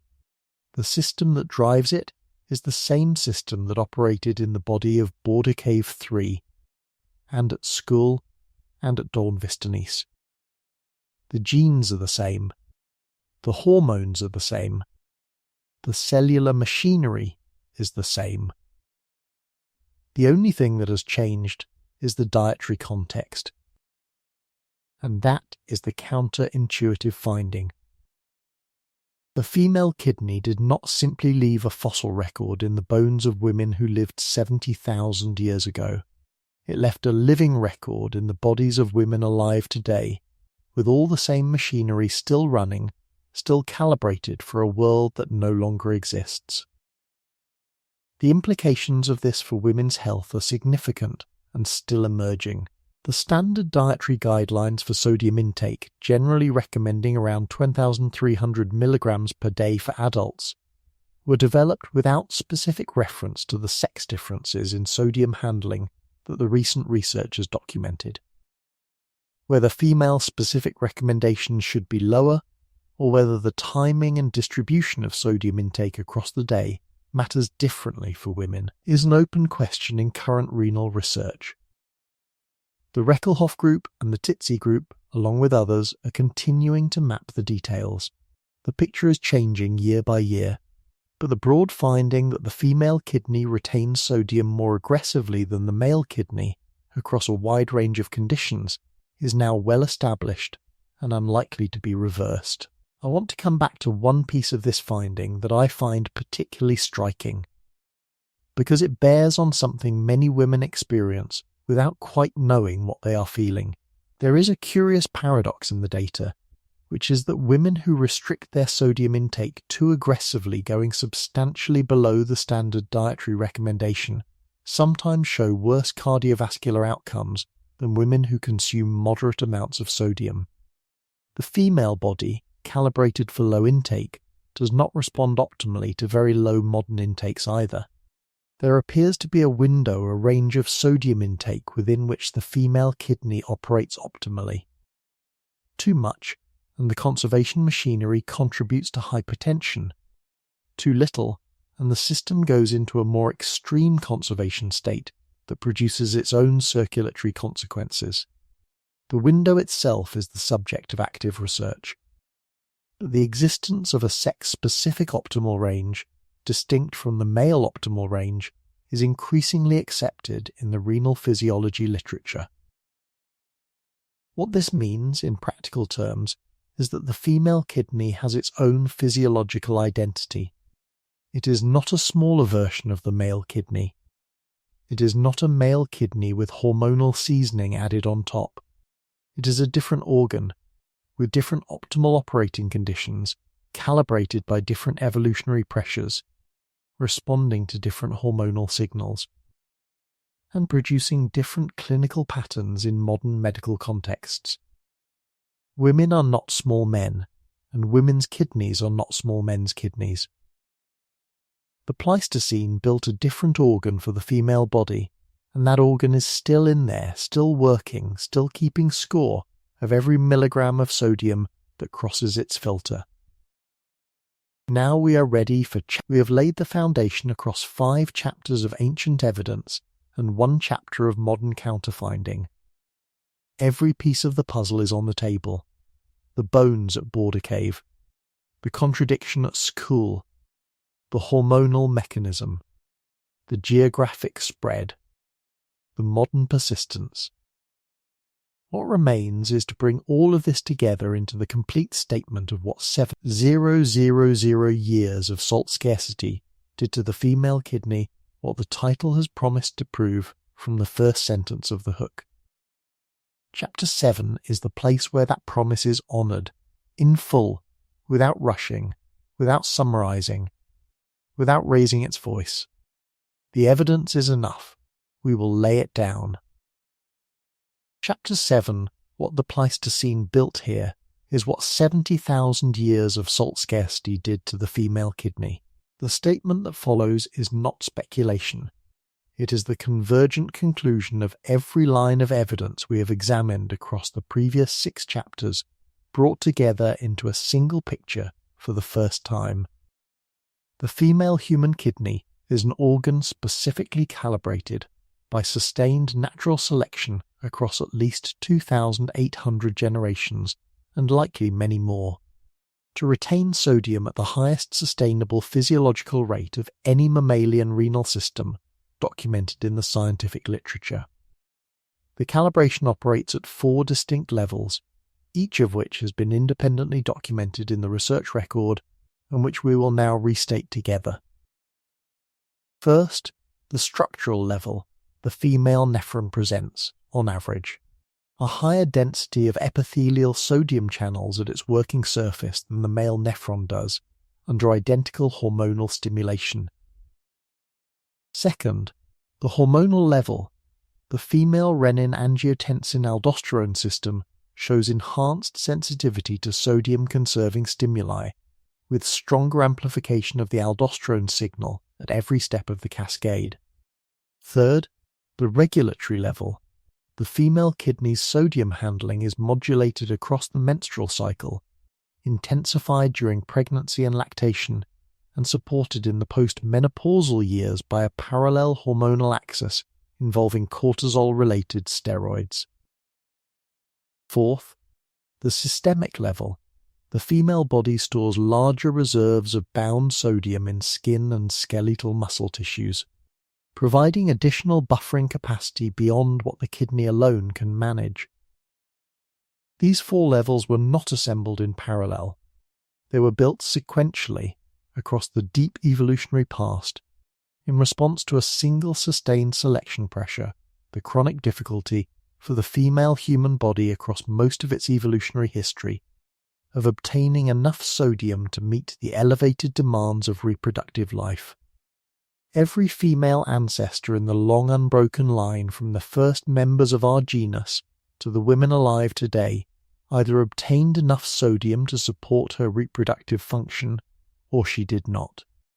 The ones who did not left fewer descendants. The ones who did left more. Over enough generations, the genetic and regulatory features that supported maximum sodium conservation became fixed in the female human population. They are still fixed. They are in your body, if you are female, right now.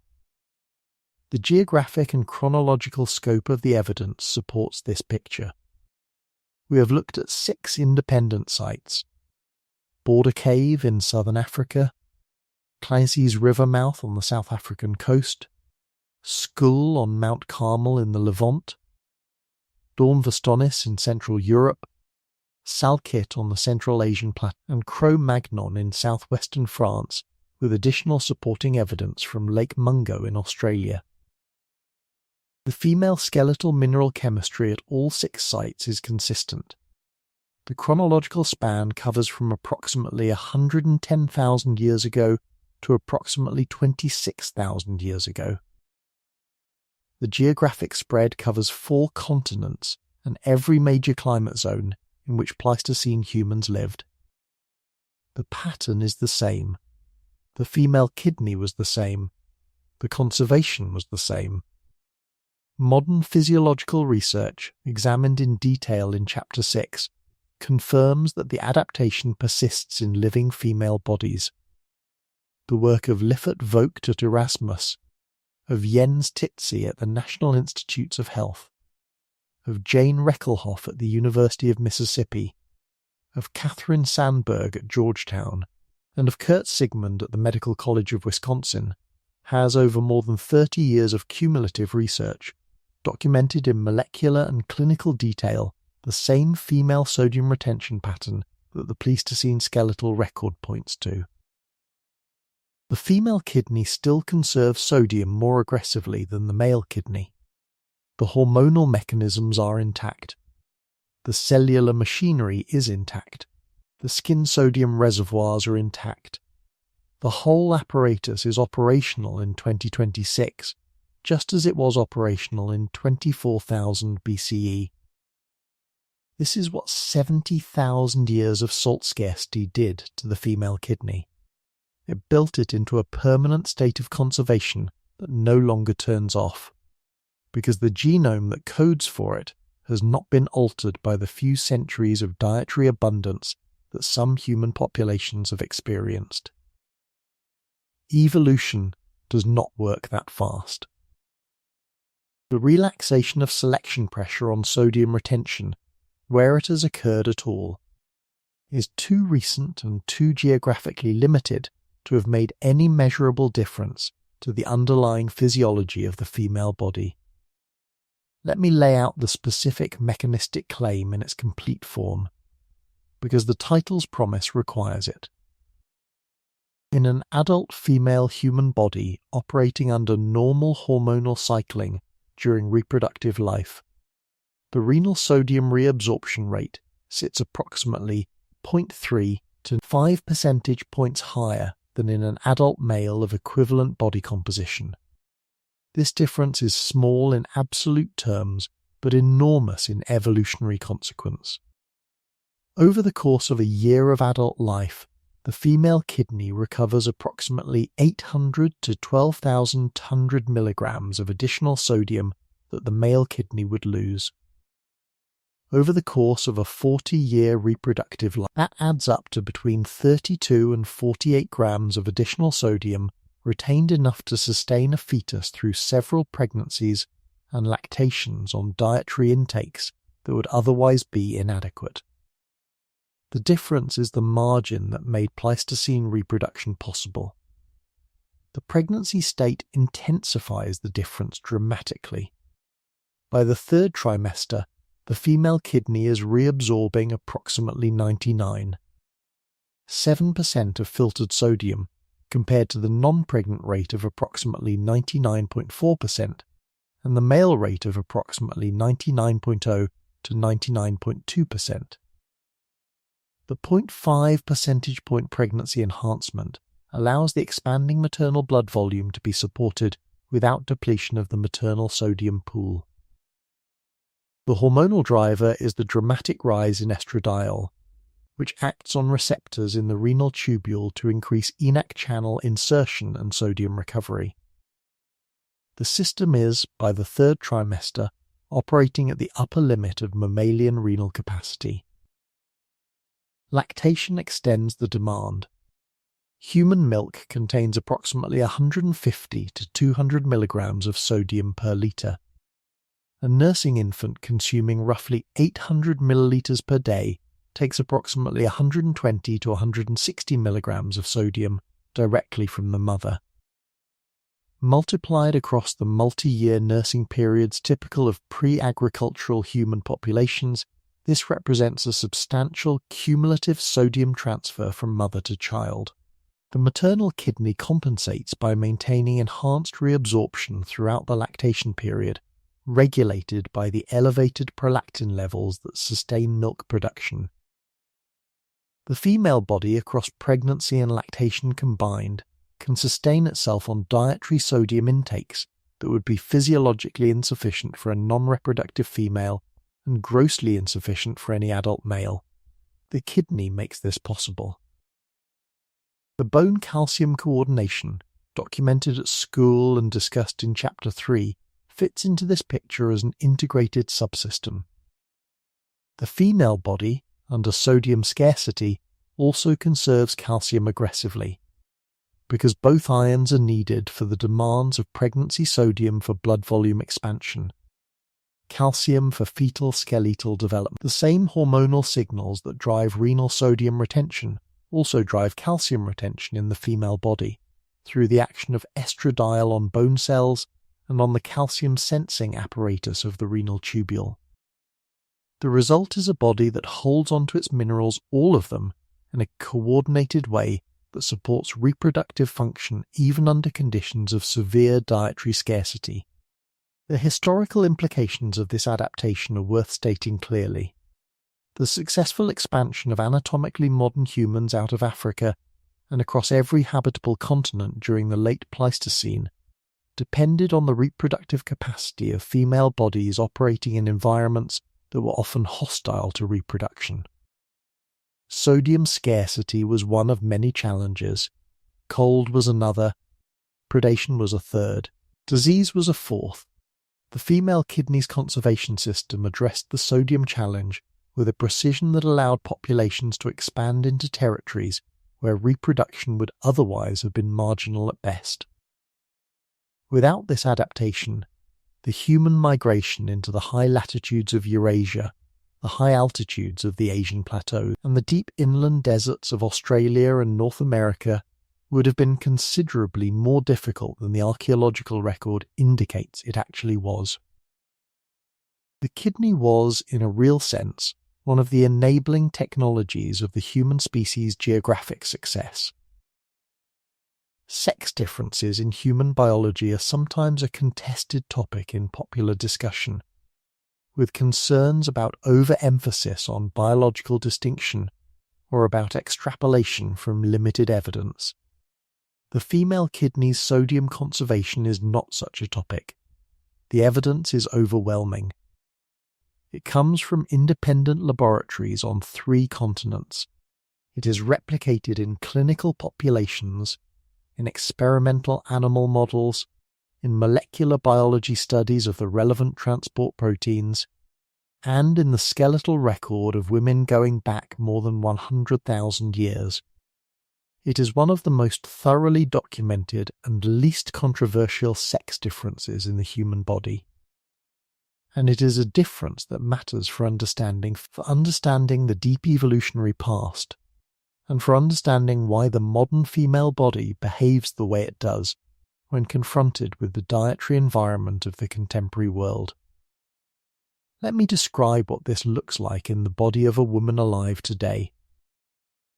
You are sitting somewhere, breathing, your heart pumping at perhaps 70 beats per minute, your blood pressure stable, your body temperature regulated to within a fraction of a degree. Inside each of your kidneys, approximately 1 million nephrons are filtering blood plasma continuously. Each nephron is processing roughly 90 microliters per day across its glomerular filter, a tiny amount, but multiplied across the 2 million nephrons of both kidneys combined, the total filtration runs to about 180 litres per day. Of that 180 litres of fluid, approximately 178.5 litres are reclaimed by your renal tubules and returned to your bloodstream. Approximately 1.5 litres become urine. Of the roughly 25 grams of sodium that crosses your glomerular filters every day, approximately 24.875 grams are pulled back into your blood. The remaining 125 milligrams or so are excreted in your urine. This is your kidney functioning normally.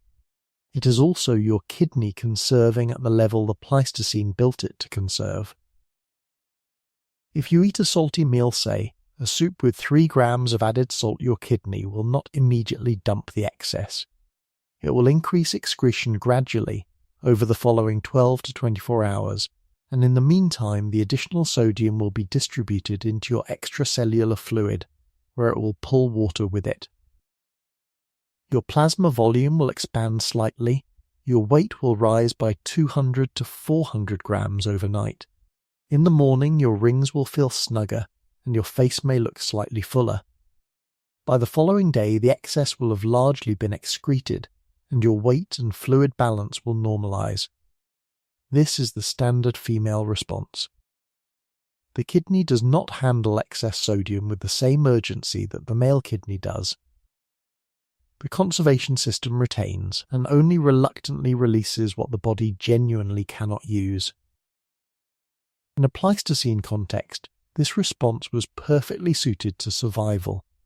Salt arrived in pulses a successful hunt with substantial meat, a rare find of an ancient salt lick area, a coastal walk that yielded shellfish. The female kidney's response was to hold on to the pulse, distribute it into tissue reserve, draw on it during the days and weeks of scarcity that followed. The modern female body does the same thing. The pulses just come every day, 3 times a day, sometimes more. The kidney does not know that. It holds. This is the complete statement of what the title promises to prove. The female kidney is what 70,000 years of salt scarcity made it. It is an organ of maximum sustainable sodium conservation, regulated by a female-specific hormonal apparatus, supported by tissue-level sodium storage, and operational throughout the female reproductive lifespan and beyond. It was built in a world where survival meant retaining every milligram. It is still that organ. It is still doing that work. It will continue to do that work for every female body for as long as the genome that codes for it persists. Which means, on any timescale meaningful to a human life, forever. The evidence converges. The bones at Border Cave told us the conservation was already in place 74,000 years ago. The Skhul skeletons told us the system coordinated calcium retention alongside sodium retention. The hormonal mechanism, mapped in modern laboratories, explained how the coordination worked at the cellular and molecular level. The geographic spread across Eurasia confirmed that the adaptation travelled with the human migration and operated in every environment it encountered.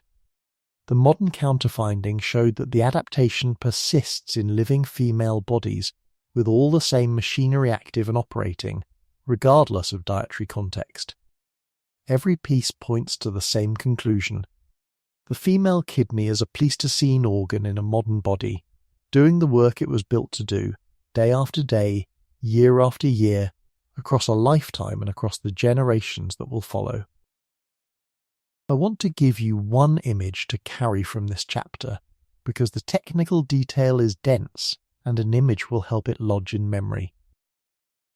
Picture a Pleistocene woman waking in her shelter in the morning, her child still asleep beside her, the embers of the night fire glowing faintly under the cold air. She rises. She drinks a small amount of water from a clay vessel. She steps outside to begin her day. As she walks, every drop of sweat that leaves her skin carries a tiny amount of sodium that her body must replace. As she breathes, a small amount of water leaves her lungs.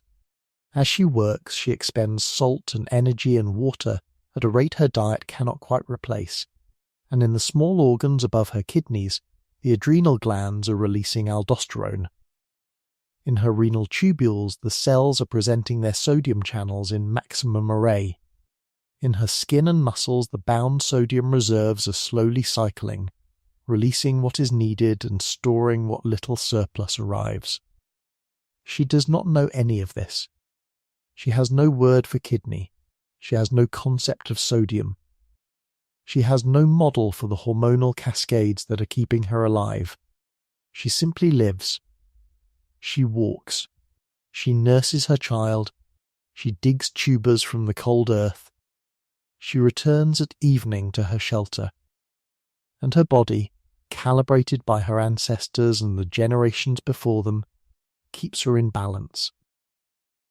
That woman is your great-grandmother carried back several thousand generations. The kidney that kept her alive is the same kidney that is in this moment keeping you alive. The conservation it performs is the same conservation. The hormones are the same hormones. The cells are the same cells. The 70,000 years of salt scarcity that built the adaptation are not in the past in any meaningful biological sense. They are in your body. They are happening in slow biological time every day. The title's promise is complete. The evidence is in front of us. What remains in the chapters that follow is to examine what this means across time, what it means for the female body in the modern world, and what it means for you personally when you look at your own kidneys and your own salt cravings and your own body's quiet. Persistent, ancient work of holding on to what it has been built across hundreds of thousands of generations to keep. Chapter 8. When the system breaks, the central revelation is now in place. The female kidney is what 70,000 years of salt scarcity made it, and the adaptation persists in modern bodies, but the picture is not complete without an examination of what happens when this ancient system encounters conditions that the Pleistocene never produced. What happens when the system, calibrated for scarcity, meets a dietary environment of permanent excess? What happens when the hormonal regulation that supported conservation across reproductive life encounters the medical interventions of modern reproductive medicine?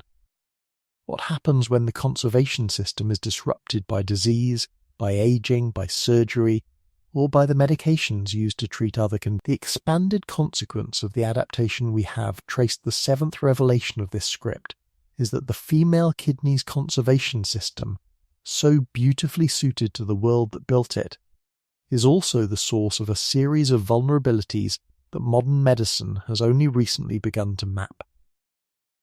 Consider first what happens to the system across the reproductive lifespan in a modern dietary context. A young woman entering puberty in a developed country today encounters her first significant exposure to dietary sodium excess almost immediately.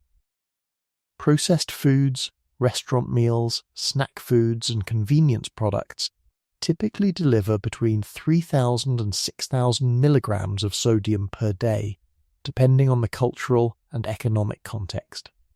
Her kidney, freshly activated by the rising estrogen of puberty, begins its reproductive age conservation pattern. The intake far exceeds the capacity of the kidney to comfortably discard the excess. Blood pressure in young women tends to remain low during these years, because the cardiovascular system is robust and the protective effects of estrogen on the vasculature compensate for the underlying sodium load. But the kidney is doing more work than it was designed for. The conservation system is operating every day against a dietary signal that contradicts everything the system was built for. This continues through the reproductive years. Pregnancy brings the conservation to its peak. The maternal kidney during the third trimester is operating at maximum reabsorption. In a Pleistocene context, this was the appropriate response to dietary scarcity combined with maximum reproductive demand.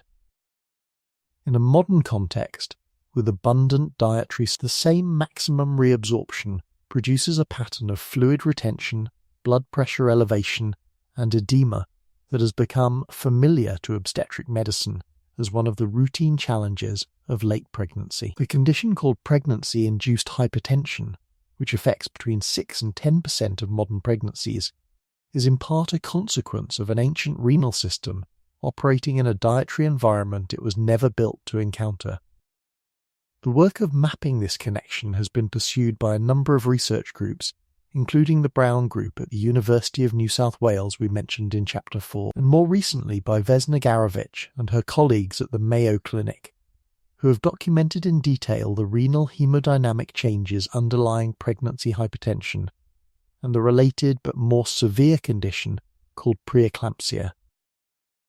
Garovich's work has identified specific patterns of sodium handling in preeclamptic pregnancies that show, in essence, the conservation system operating at its maximum capacity while simultaneously losing its normal regulatory flexibility. The kidney holds sodium so aggressively that the cardiovascular system cannot accommodate the resulting volume expansion. blood pressure rises beyond what the placental circulation can tolerate. The condition, if severe and untreated, can threaten both mother and child. Preeclampsia is not a disease of broken kidneys. It is, in significant part, a disease of kidneys doing what they were built to do under conditions that no longer match the dietary context the kidneys evolved to manage. The Pleistocene female kidney was built for a maximum conservation pregnancy on a low-sodium diet. The modern pregnant kidney inherits the conservation, but encounters a high-sodium diet. The result, in some women, is the breakdown of the system's normal regulatory capacity. The conservation goes too far. The system fails to release sodium when it should.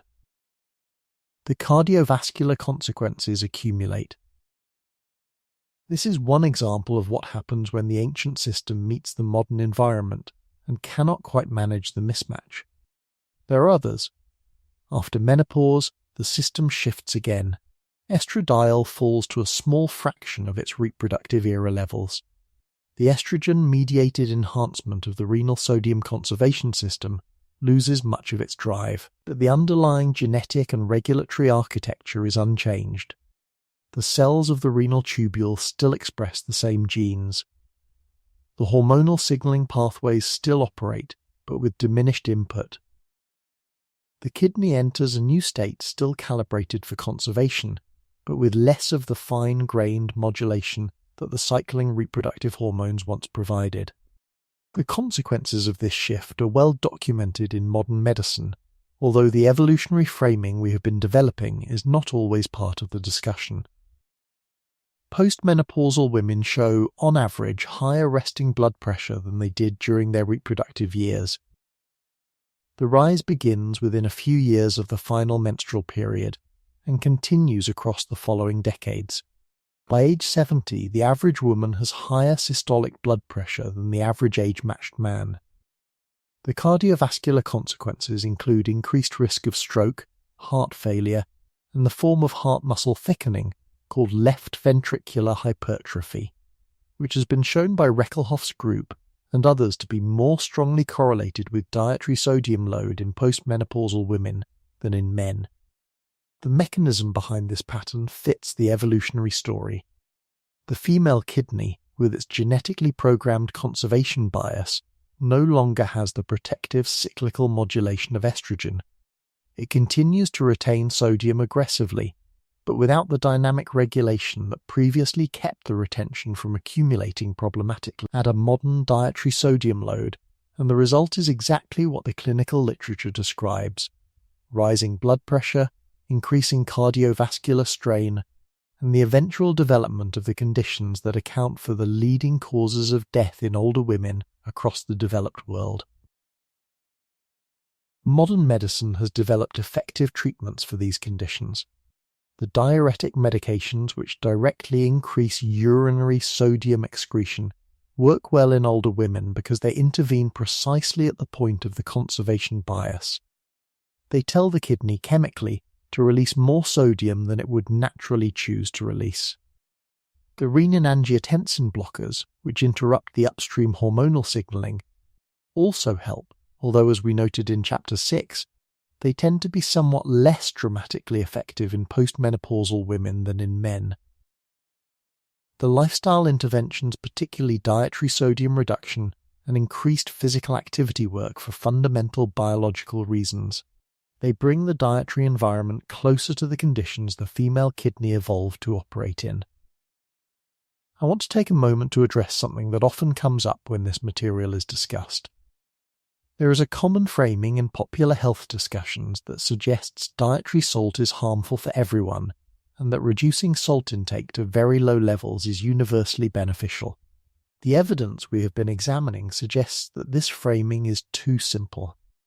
The female kidney is calibrated for low sodium intake, but it is not calibrated for the very low intakes that some modern dietary guidelines recommend.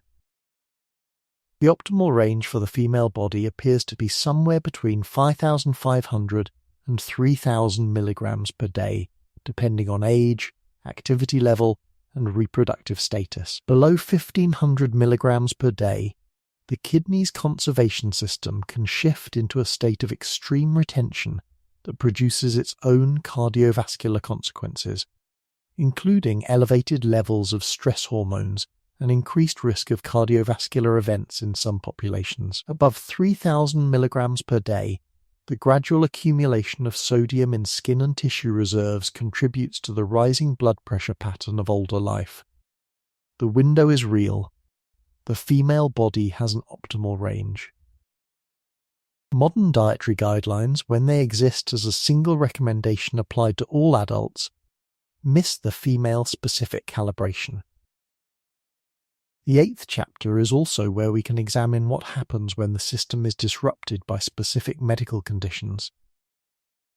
Type 1 diabetes, when poorly controlled, places enormous strain on the renal sodium conservation system. The high blood glucose pulls water and sodium into the urine through a mechanism called osmotic diuresis, overwhelming the kidney's normal retention. Women with poorly controlled diabetes can lose sodium at rates the conservation system was never designed to compensate for. The result, over years, includes accelerated kidney damage and the development of diabetic nephropathy, which progresses differently in women than in men, in ways that current research is still working to fully understand. Polycystic ovary syndrome, a common hormonal condition in modern women, alters the cyclic estrogen pattern that normally modulates the renal sodium retention. Women with this condition show different sodium handling patterns and different blood pressure trajectories across reproductive life, in ways that have been documented by the endocrinology literature but not yet fully integrated into the evolutionary framing we have been developing. The picture is emerging. The pieces are coming together. Surgical removal of the ovaries, which produces an abrupt drop in estrogen rather than the gradual decline of natural menopause, can produce particularly sharp shifts in renal sodium handling. Women who undergo this surgery in their reproductive years often experience rapid changes in blood pressure and fluid balance that reflect the sudden withdrawal of the estrogen-mediated regulation of the conservation system. The kidney, deprived of its accustomed hormonal input, takes time to recalibrate. The recalibration may not always be complete. Across all of these conditions, the underlying theme is the same. The female kidney's conservation system is exquisitely calibrated for one specific set of conditions: sustained dietary sodium scarcity in a body cycling through normal reproductive hormonal patterns across a lifetime that ends in a gradual estrogen decline. Deviate from those conditions, and the system shows vulnerabilities. The vulnerabilities are not flaws, they are the cost of specialization. Any system optimized for one environment will perform less optimally in environments that differ. The female kidney was optimized for the Pleistocene. We do not live in the Pleistocene. The mismatch produces the clinical patterns that modern medicine encounters every day. Modern science is just beginning to take this evolutionary framing seriously in the design of treatments and dietary recommendations. The work of Sandberg's group at Georgetown has been particularly influential in pushing for sex-specific approaches to cardiovascular medicine, including sex-specific dietary sodium recommendations and sex-specific approaches to antihypertensive drug selection.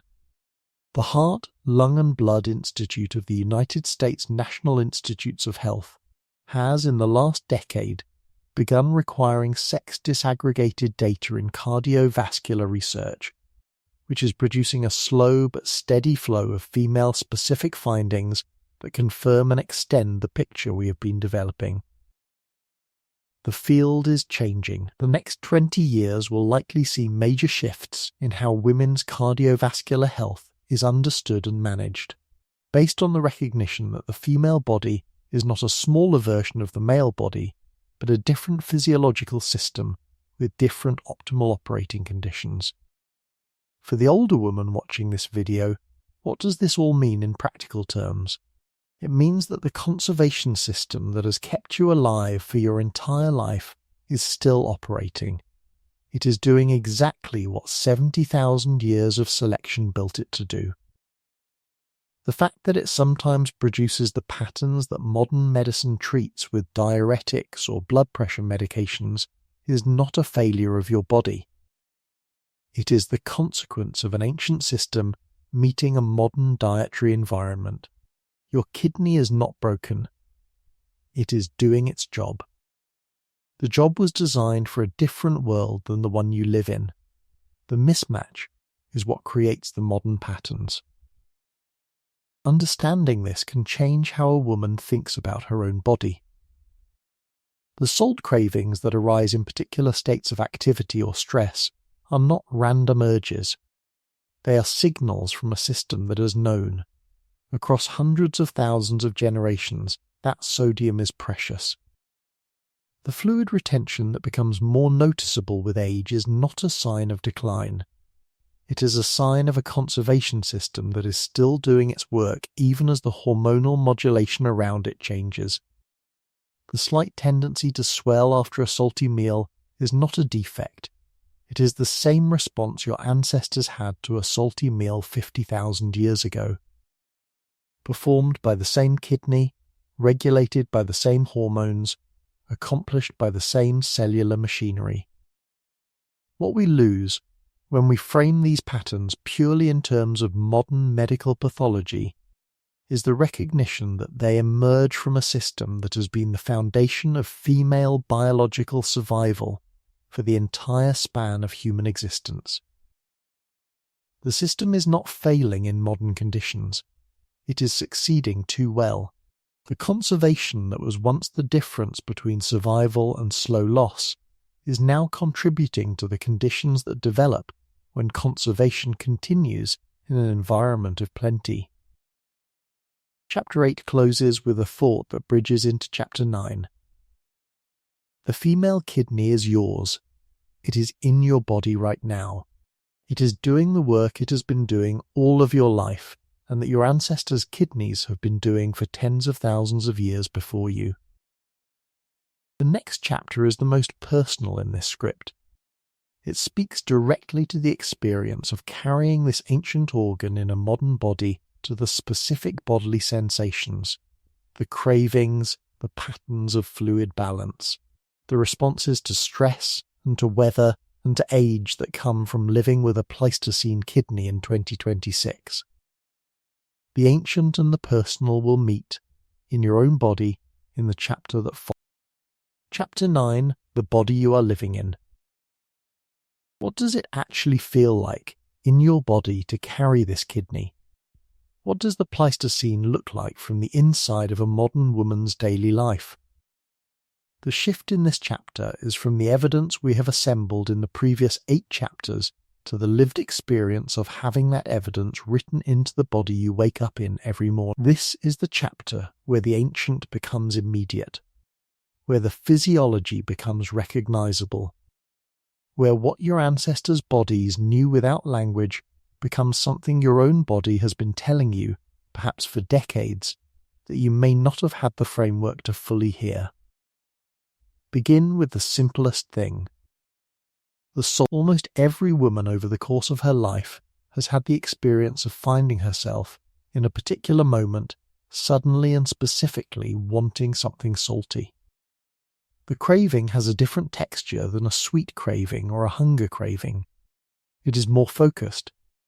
It feels located somewhere specific in the body, often described as low in the abdomen or at the base of the throat. It tends to arise in particular contexts after physical activity, in warm weather, in late afternoon, during the days before a menstrual period, in the early days of pregnancy, during recovery from illness. The craving is precise. A handful of almonds does not satisfy it. A piece of fruit does not satisfy it. What satisfies it is something salty, a few crackers, an olive, a pickle, a sip of broth. This craving is not a habit or a preference. It is a signal from the body's sodium regulation system, expressed at the level of conscious sensation. The hormonal cascades we examined in Chapter 4 include not only the renin-angiotensin-aldosterone system at the kidney, but also a parallel set of signals to the brain specifically to a small region called the lamina terminalis, which contains specialized neurons that monitor body sodium status and generate the conscious experience of salt appetite. When the system detects low sodium, the appetite arises. When the appetite is satisfied, the system quiets. In a Pleistocene context, this craving was the conscious manifestation of a life or death signal. When a Pleistocene woman felt the salt craving, her body was telling her in the only language available to it that the sodium reserves were declining and replenishment was needed. The craving drove her to seek out salt-bearing foods, animal blood, marine resources, mineral-rich earth, certain plants that concentrate sodium in their tissues. The craving's intensity matched the urgency. A mild dip in reserves produced a mild appetite. A serious deficiency produced a powerful, focused craving that organized behavior around the search for salt. In a modern context, the same signal arises in a body that, in most cases, has more than enough sodium already on hand. The craving is not a sign of deficiency. It is a sign that your sodium regulation system is operating exactly as it was built to operate, monitoring your reserves and generating the same signals it would have generated 50,000 years ago, when those reserves were the difference between survival and slow decline. The craving is your body speaking in its native language, in a voice that has not changed in 70,000 years. Now consider the patterns of fluid balance across the menstrual cycle in women who are still cycling. The few days before menstruation are accompanied, in many women, by a sense of fullness, slightly tighter rings, slightly heavier breasts, slightly puffier face in the morning. This fullness is the result of the late luteal aldosterone rise that we examined in Chapter 4. The kidney is holding more sodium. The body is holding more water. The cardiovascular system is being prepared for the possibility of pregnancy, with expanded fluid reserves ready to support a developing pregnancy if conception has occurred. When conception has not occurred and menstruation begins, the aldosterone falls, the sodium is released, and the fluid balance shifts back to its mid-cycle baseline. The familiar premenstrual fullness disappears within a day or two of menstrual onset. This pattern is your reproductive system performing the same monthly preparation it has performed in every cycling female human body for as long as our species has existed. The fullness is not a malfunction, it is a feature. It is the kidney building reserves in case they are needed. In a Pleistocene context, those reserves could mean the difference between a successful early pregnancy and an early miscarriage from inadequate maternal sodium. In a modern context, the reserves are usually unnecessary, because dietary intake is abundant. But the system does not know that. It builds every cycle, every month. For your entire reproductive pregnancy itself, for women who have experienced it, produces a transformation in fluid balance that is unmistakable. The standard pregnancy weight gain of 11 to 16 kilograms includes substantial fluid retention beyond what is needed for the fetus, the placenta, and the increased maternal blood volume. The retention is the kidney's response to the dramatic estrogen rise of pregnancy, which intensifies the conservation system to its maximum operational level. The familiar swelling of the ankles in late pregnancy, the puffiness of the hands and face, the sense that the body is holding more than usual, all of these are direct expressions of the renal conservation system operating at the peak it was built. The same system that helped Border Cave 3 successfully carry her child to term on a diet of 700 milligrams of sodium per day is operating in every modern pregnancy with the same intensity in a dietary environment that provides 10 times more sodium than the system needs. For women who have moved past their reproductive years, the experience shifts.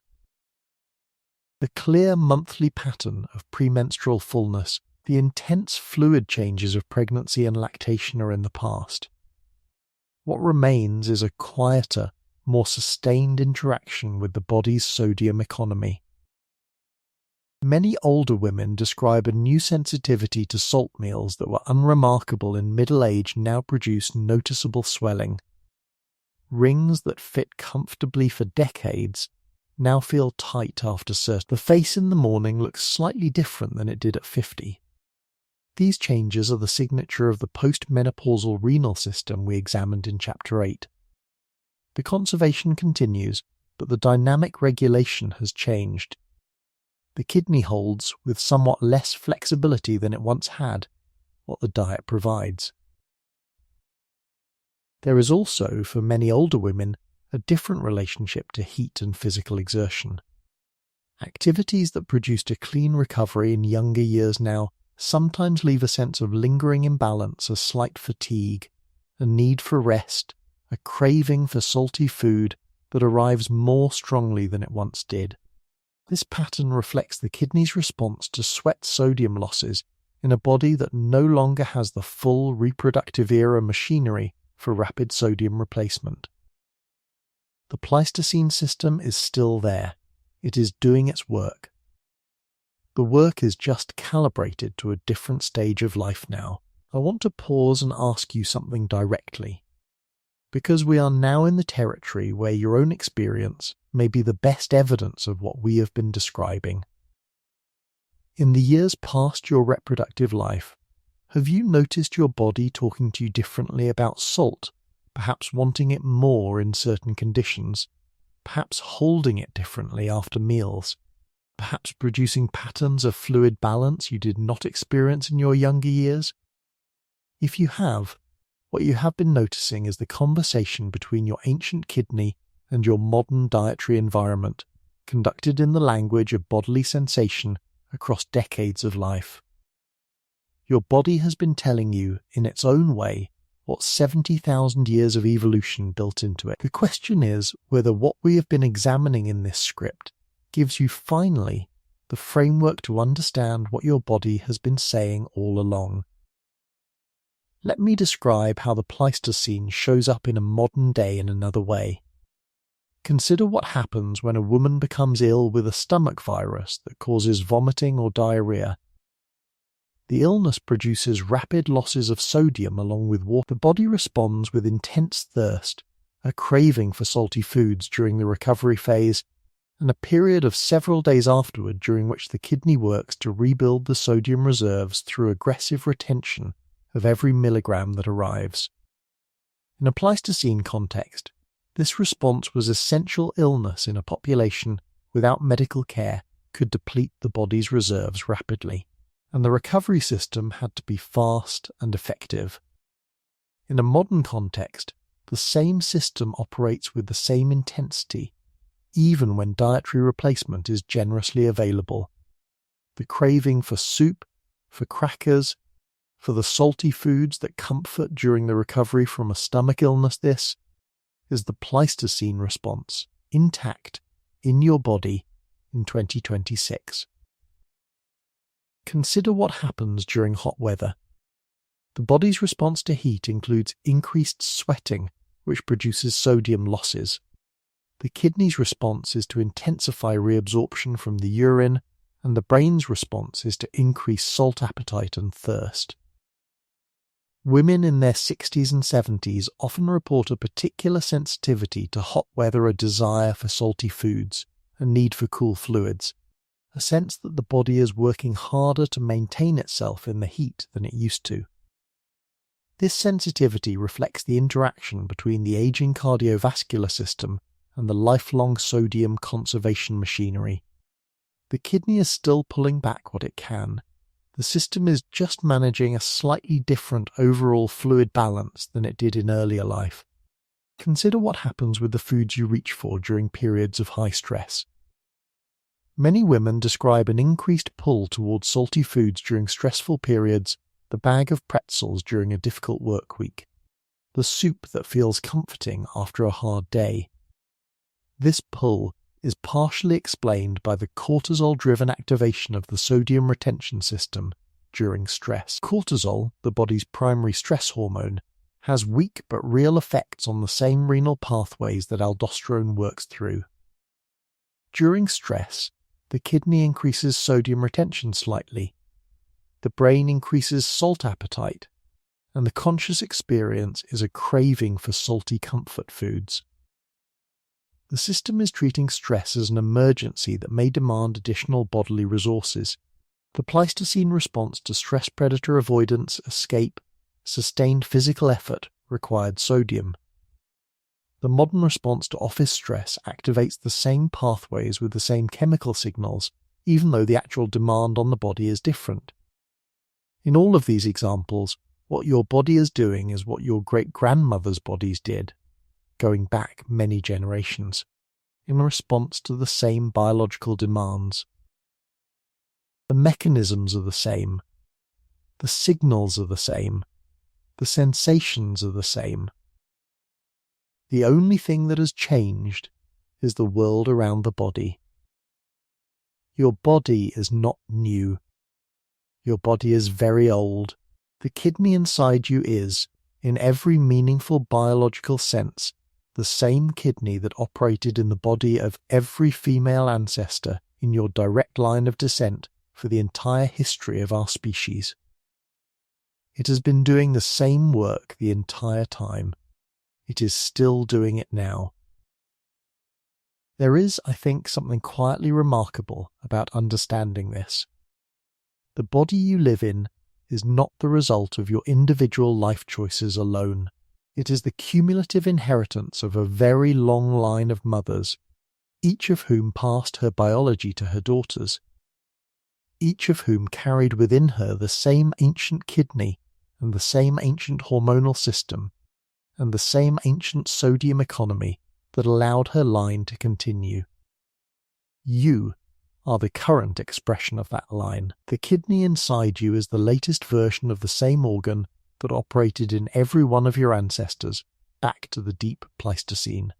The salt craving you feel when you finish a long walk on a warm day is the same signal her body sent her when she finished her long walk on the warm day, somewhere in the deep past, before any of the cities or the agriculture or the salt trade routes that came to define human life as we now know it.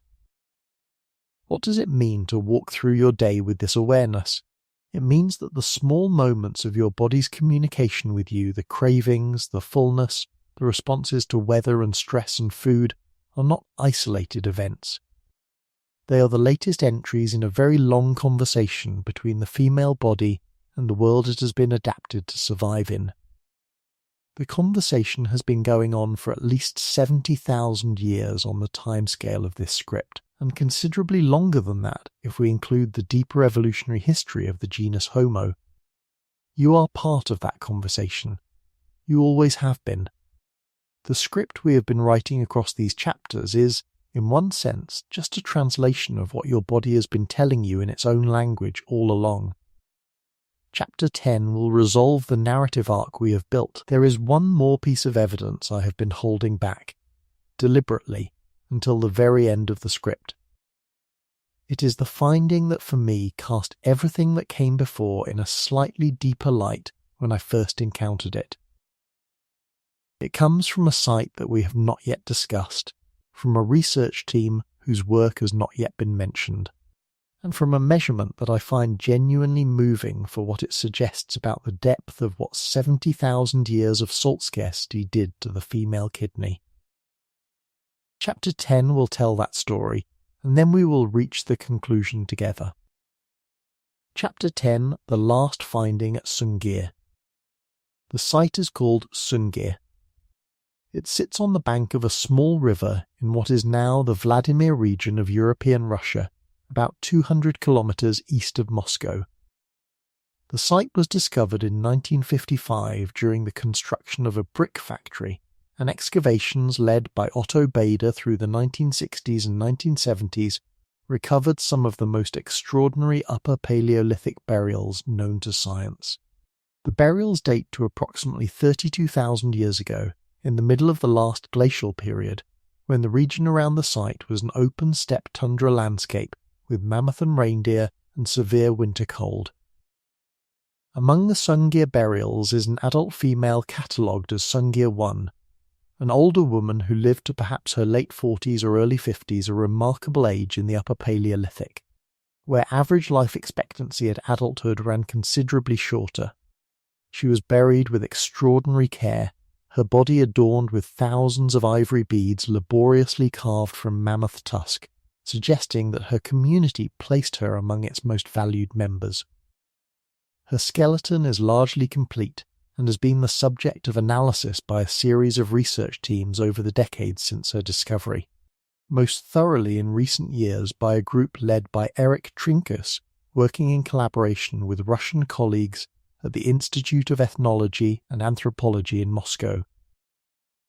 In 2021, a paper from Trinkas's collaboration with the renal isotope chemistry specialist Linda Renard, then at the Max Planck Institute for Evolutionary Anthropology in Leipzig, reported a new analysis of the bone chemistry of Sungir using a method called sodium isotope analysis, distinct from the broader sodium to calcium ratio measurements we have discussed in earlier chapters. Renard's team examined the ratios of sodium-22 and sodium-23 in the trabecular bone of Sungir 1's pelvis and lumbar vertebrae. The two isotopes of sodium behave slightly differently in renal processing, and the ratio between them in long-stored bone tissue reflects the lifetime balance of sodium intake and renal handling in the individual. What Renard found was something the broader sodium to calcium analyses had not been able to show.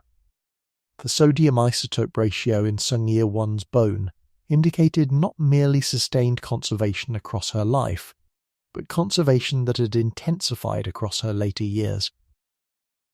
As she had aged into the post-reproductive period, her kidney had not relaxed its grip on sodium. It had tightened. The ratio shifted in a direction consistent with progressive enhancement of renal sodium retention across her adult life, particularly in the decade or so before her death.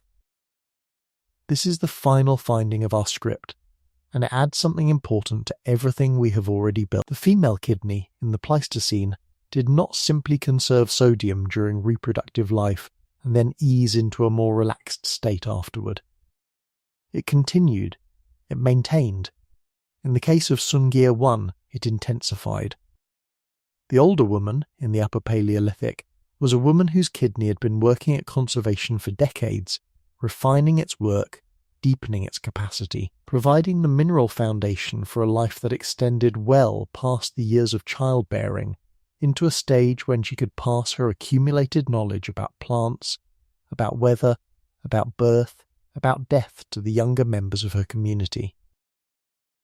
The role of older women in pre-agricultural human societies has been the subject of considerable research, much of it summarized in the work of Kristen Hawkes and her colleagues at the University of Utah, who developed what is sometimes called the grandmother hypothesis. The hypothesis proposes that the unusual longevity of post-reproductive human females, compared to most other mammalian species, evolved because the contributions of older women to the survival of their grandchildren provided a strong selective advantage for the genes that supported female longevity. The Sungir 1 evidence, in this context, fits a larger picture. The female body was built not only for the work of reproduction, but for the long subsequent decades of contribution to the next generation, and the renal system that supported this longer life was apparently doing some of its most refined work in the years past reproduction. This finding casts the entire script in a slightly different light. We have been examining the female kidney as an organ shaped by 70,000 years of salt scarcity, with particular emphasis on the demands of reproduction. The Sungir finding extends the picture. The kidney was not only for reproduction, it was for the full female life. It was for the older woman who walked the steppe with her granddaughter on her hip, teaching her where to dig for tubers, where to find the small salt licks the deer visited at dawn, where to gather the leaves that women use to ease the pains of childbirth. That older woman's kidney was, by Sungir 1's evidence, working harder than it had ever worked. The conservation was deepening even as her body aged.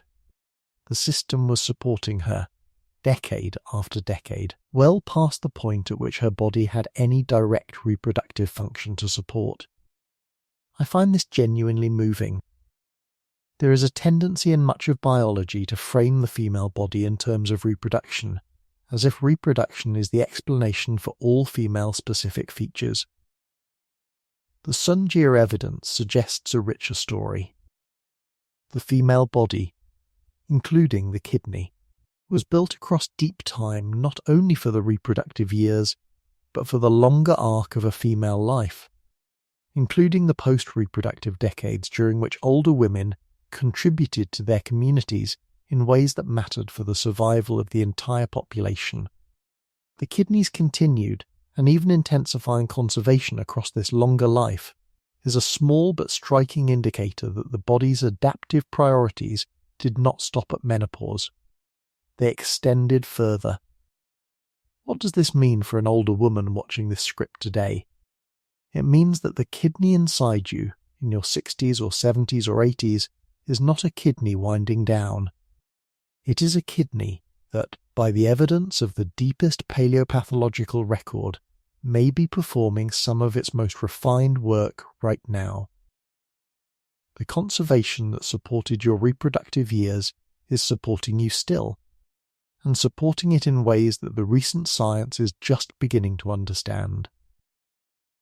The work of the older female kidney is real. It deserves the same recognition we have given to the kidney of younger women across this script. Sungir 1, who lived to her late 40s or early 50s 32,000 years ago in a world that demanded everything of every adult, was carrying a kidney that was, by the measurements of modern science, working harder than it had ever worked. The same may be true of you. This is the last new piece of evidence in our script.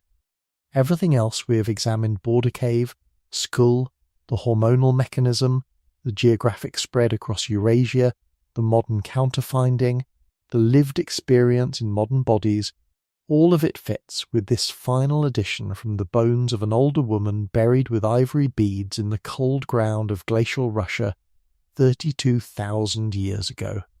Her kidney was the same kidney we have been describing. It was doing the same work. It was, in her later years, doing the work with particular intensity. And she lived. She lived to an age that her community considered worth marking with the most extraordinary burial they could provide. What this leaves us with, as the script approaches its conclusion, is a complete picture. The female kidney is what 70,000 years of salt scarcity built it to be. It is an organ of maximum sustainable sodium conservation. It is regulated by a female-specific hormonal apparatus that responds to the reproductive hormones across cycling, pregnancy, and lactation. It supports the female body across the full lifespan, including the post-reproductive decades. It operates with the same machinery in modern bodies as it operated in the bodies of every female ancestor going back to the deep Pleistocene. It is the same kidney. It is doing the same work. The world it operates in has changed dramatically. The work has not. For the woman watching this video, the conclusion is that the body you live in is older than you have probably ever thought about. The kidney inside you is the cumulative product of a very long line of inheritance, and it is doing, right now, work that has been done by every kidney in your line for as long as your line has existed. The salt cravings you feel, the fluid balance you notice, the responses to weather and stress and food and aging, all of these are expressions of this very old organ doing its very old work in your particular. You are not separate from the long history of your species. You are the current expression of it. The kidney inside you is the proof. What remains is the conclusion of the script, a short reflective passage that places everything we have examined in a frame that bridges the ancient and the immediate. We will write that conclusion now, with the full weight of the evidence behind us, and with the awareness that the script has, at this point, fulfilled the promise of its title in every specific way.